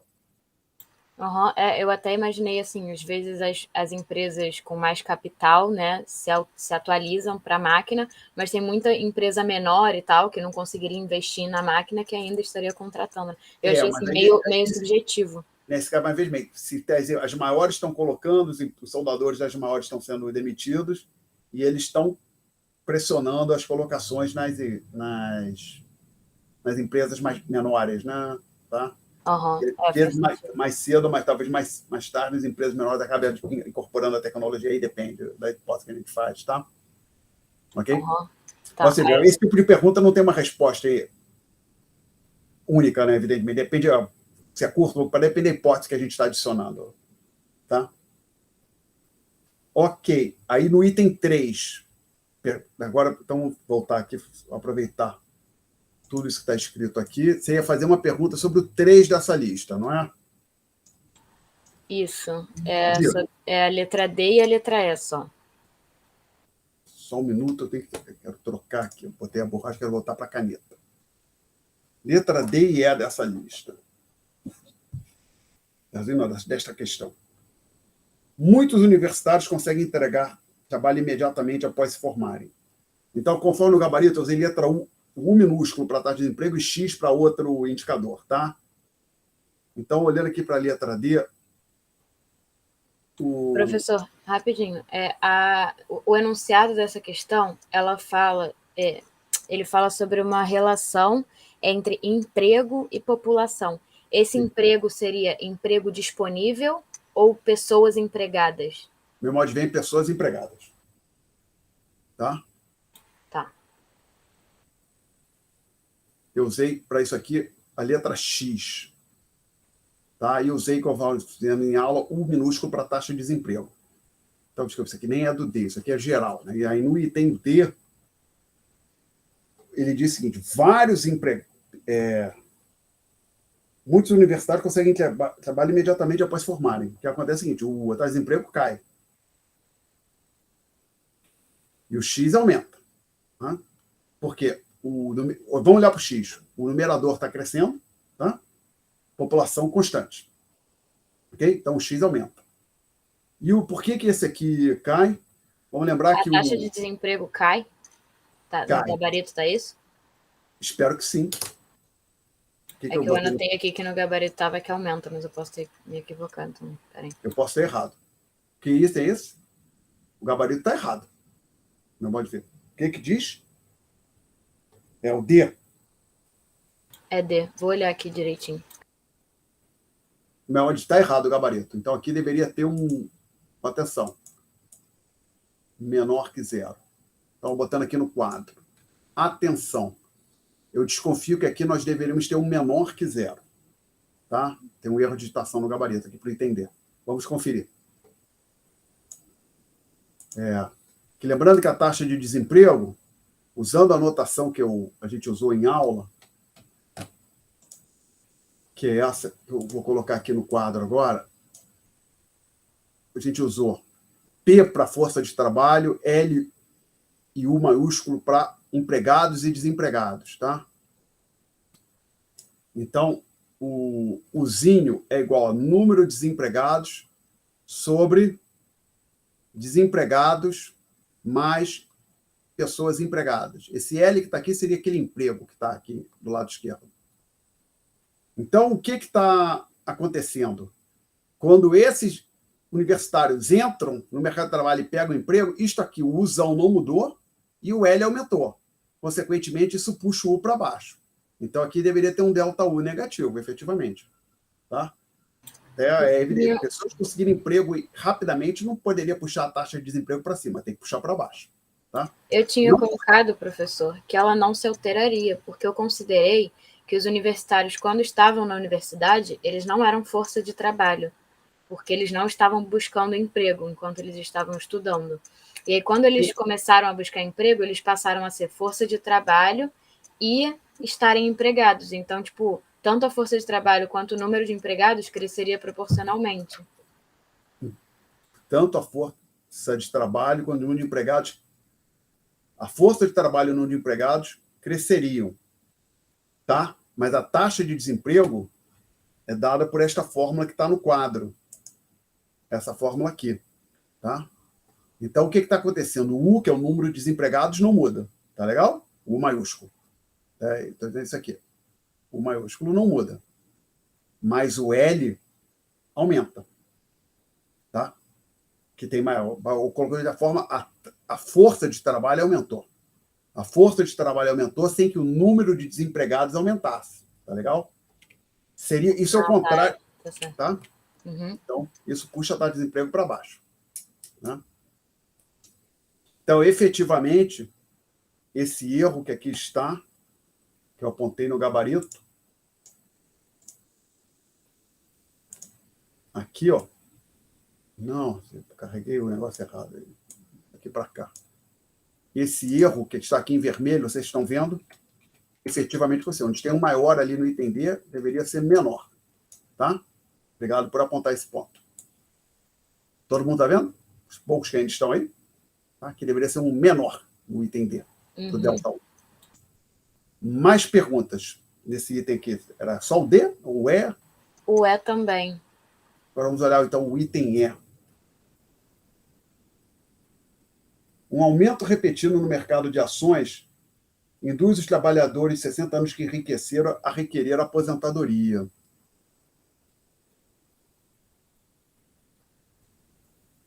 Vamos lá, aqui, o item E, então. O X, no meu modo de ver, ele cai, né? Que tem um número menor. Um bando de gente parou de trabalhar. Tá? Ou seja, o emprego cai, o número de empregados cai. A população não mudou, então o X cai. E o desemprego? Vamos olhar então para cá.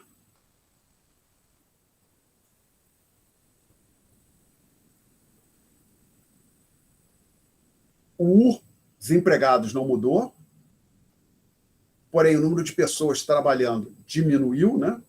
Então a gente tem que este senhor aqui diminuiu, então o U está aumentando. Então tem um delta U positivo aqui, né?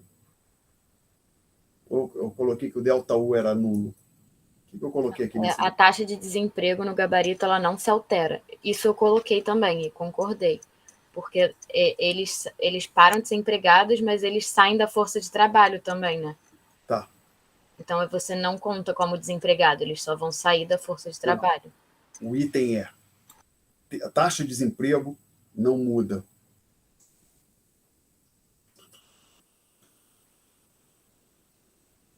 Eu botei que a taxa de desemprego não muda, mas olhando aqui para a fórmula, muda. Ou estou confuso aqui agora? Então, lá, o X diminui, é o que está no gabarito. E o delta U? Não, e o Uzinho? Número de desempregados.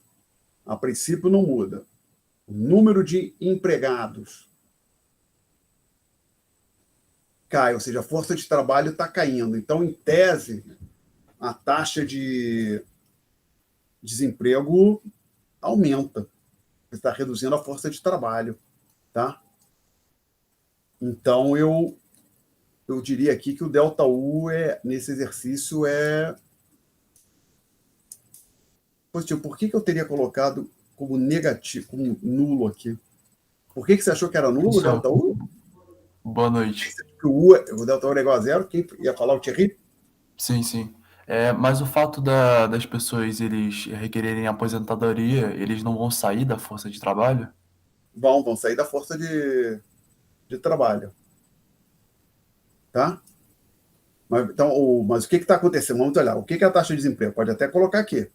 Taxa de desemprego é usão, número de desempregados, sobre força de trabalho, tá? Ela não está diminuindo a força de trabalho? Então, o U está constante, deveria aumentar. Eu errei. Eu fiz sem pensar. Não, tá, desemprego não muda. Acho que foi isso. Eu fiz sem pensar. Desemprego não é afetado. O número de desempregados não muda.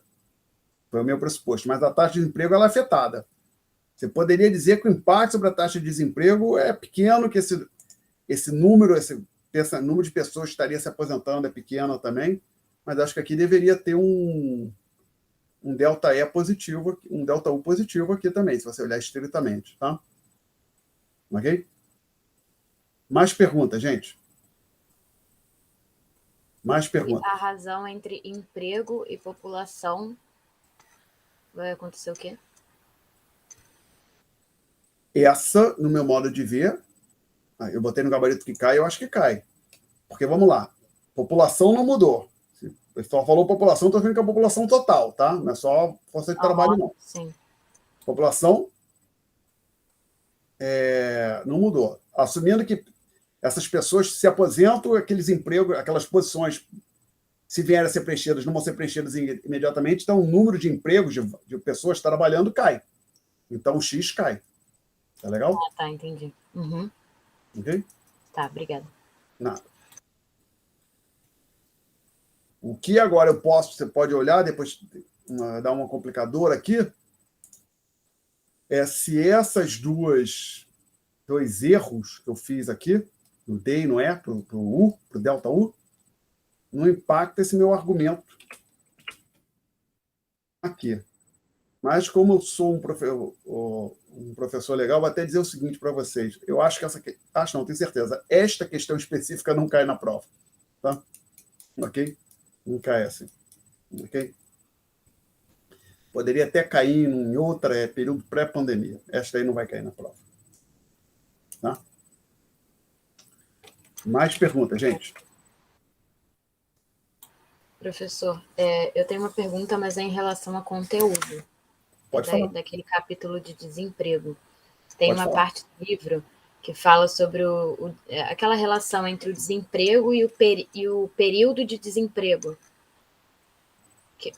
fala que a maioria das pessoas que ficam desempregadas logo encontrará um emprego. E aí a maior parte do problema do desemprego a maioria das pessoas que ficam desempregadas logo encontrará um emprego, ponto. Aí em outra parte fala que a maior parte do problema do desemprego da economia é atribuível aos relativamente poucos trabalhadores de longo prazo. Poucos Eu trabalhadores achei meio ficam desempregados contraditório. por períodos longos. Eu acho que é isso, né? Tá escrito exatamente assim. A maior parte do problema do desemprego da economia é atribuível aos relativamente poucos trabalhadores de longo prazo. Está escrito assim no livro ou nas notas de aula? No livro, né? No livro. Você tem a página, você está com a mesma edição em português? Eu tenho a edição, aquela completa, que é Introdução à Economia. Tá, então olha, tem a figura, nesse capítulo, tem a figura. Eu vou achar aqui, é que eu tinha anotado num papel, mas eu Não, sei onde. tá. Peraí. Taxa de desemprego, participação dos homens e das mulheres, médio que queremos. Acho que naquela ação, por quanto tempo os desempregados ficam sem trabalho, né? Isso, eu fiquei um pouco confusa. Aí tem uma parte de Itália. A maior parte dos períodos de desemprego é breve, a maior parte do desemprego observado em qualquer período de tempo dado é de longo prazo. Tá?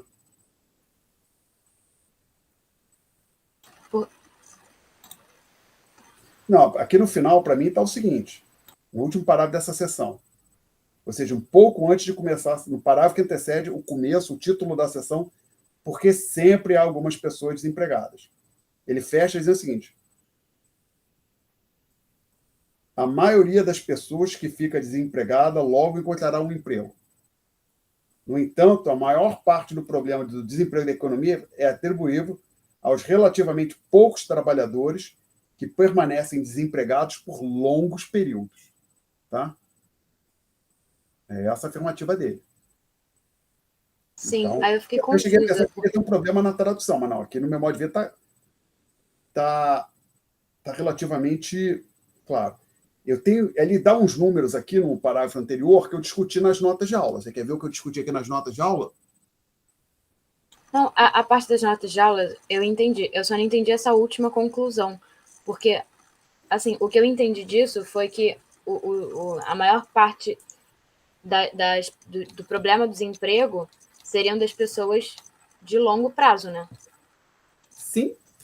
Vamos tentar mostrar. Como você disse que entendeu aquilo que estava nas notas de aula, vamos dar uma olhadinha aqui no que eu fiz aqui nas notas de aula, que talvez só tem que achar a sessão, o local onde eu discuti isso.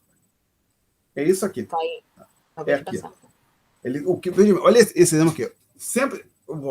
O país sempre teve 4 pessoas desempregadas. Os indivíduos 1, 2 e 3 estavam desempregados desde 2007. A 4ª pessoa desempregada mudava toda semana. Não houve uma repetição de pessoa. Resultado: em 2010, 55 pessoas estiveram desempregadas. Mas elas se recolocaram logo. Então, isso não é um problema, concorda? Uhum. O problema é que tem poucas pessoas, 3, pouco relativamente àqueles 55 que se recolocaram imediatamente. 55 não, 52, né? 55 pessoas estiveram desempregadas, 52 se recolocaram logo imediatamente, porém esse pequeno fração 3, que é um pouco menos do que 6%, tá?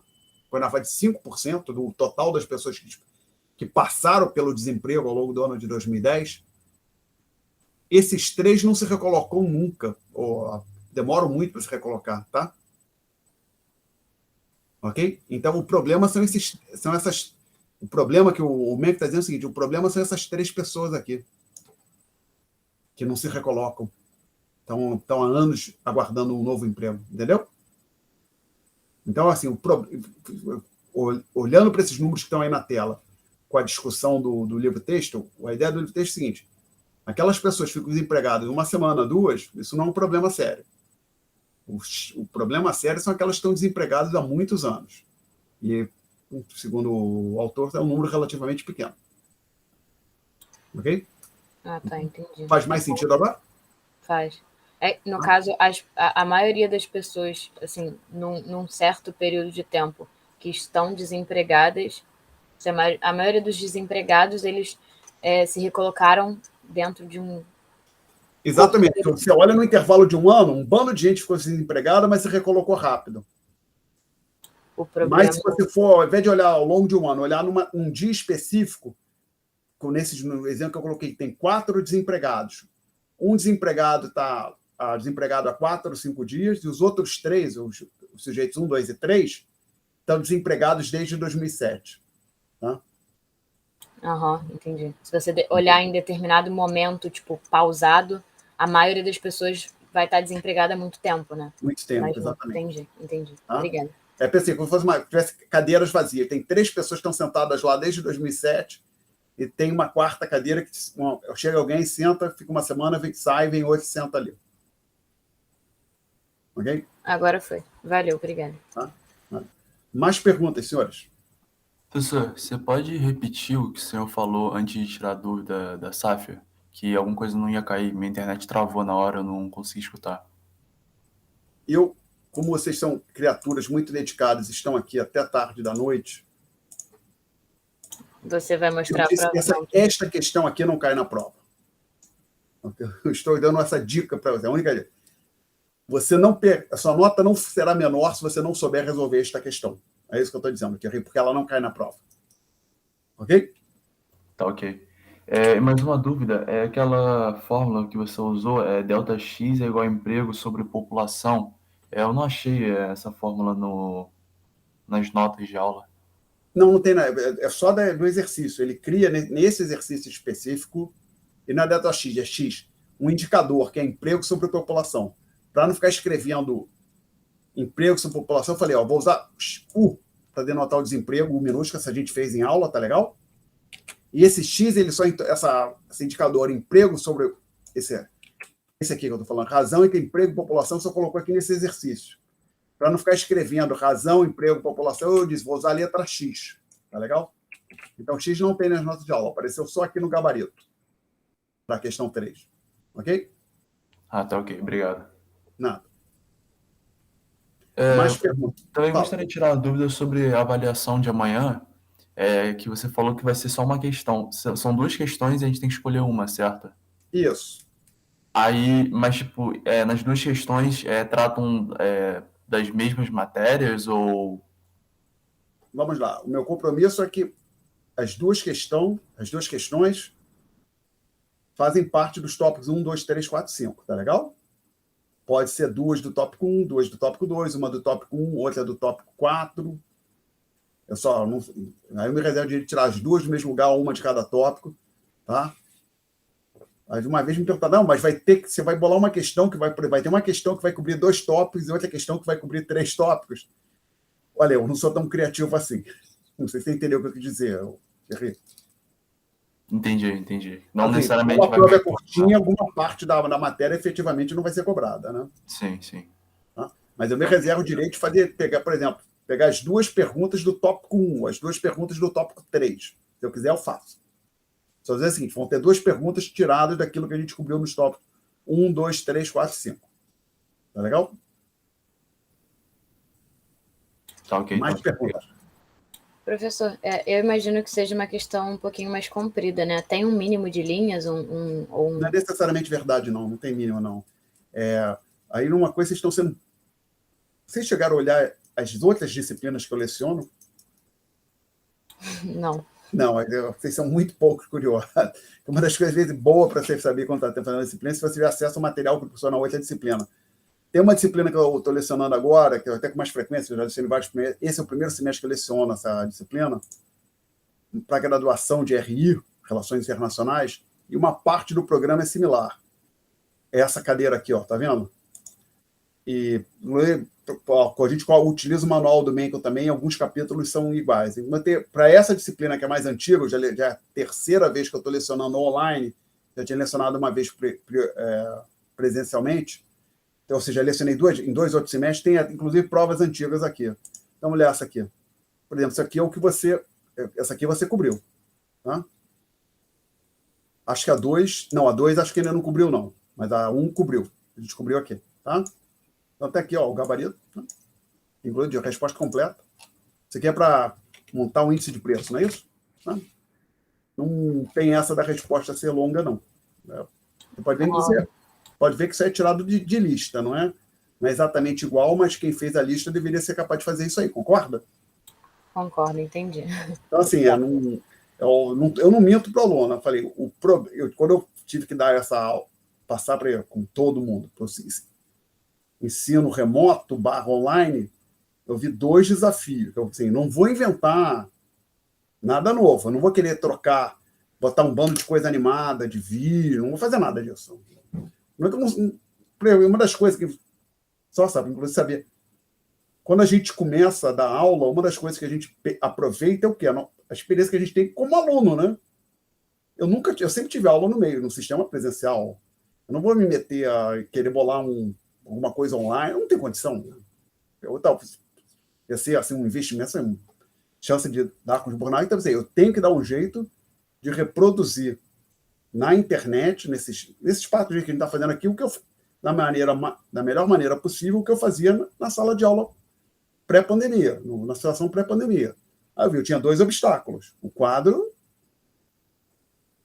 negro, ou quase branco, né, a lousa, e a avaliação. O quadro eu resolvi mais ou menos. Então, hoje eu estava reclamando que a caligrafia fica pior, não sei o quê. Tem alguma coisa. A avaliação não. A avaliação não tem uma boa solução. E aqui tem essa, curtinha, rápida. Tá? Porque eu até vou dizer, tendo em vista, a princípio nem teria avaliação, mas o fato é que o aluno precisa, a gente tem que dar uma nota para o aluno, né? Então tem que ter uma prova, seja lá como for. Tá ok? Tá ótimo. Eu tinha imaginado uma questão imensa, incluindo, sei lá, todos os tópicos. Não, eu não sei fazer isso, não vou tentar fazer. Não vou tentar. Justo. O que acontecia no período pré-pandemia é que tinha uma prova com 3, 4 questões cobrindo partes parte diversa da matéria, né? Todos os tópicos. Não necessariamente é fácil depender, você montar uma questão que cubra 2, 3 partes do tópico, né? Assim, até dá, mas uma das coisas assim, colocar alguma coisa que o aluno tenha chance de responder, botar lá só para botar o aluno não ter chance de responder, eu não vejo ponto nisso também, tá?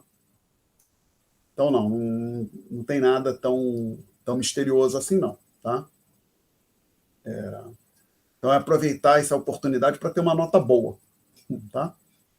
Bom momento. Mais fácil que isso, não consigo imaginar. Ok? Mais perguntas, gente. Podem perguntar. Não? Então, acho que eu vou interromper a gravação.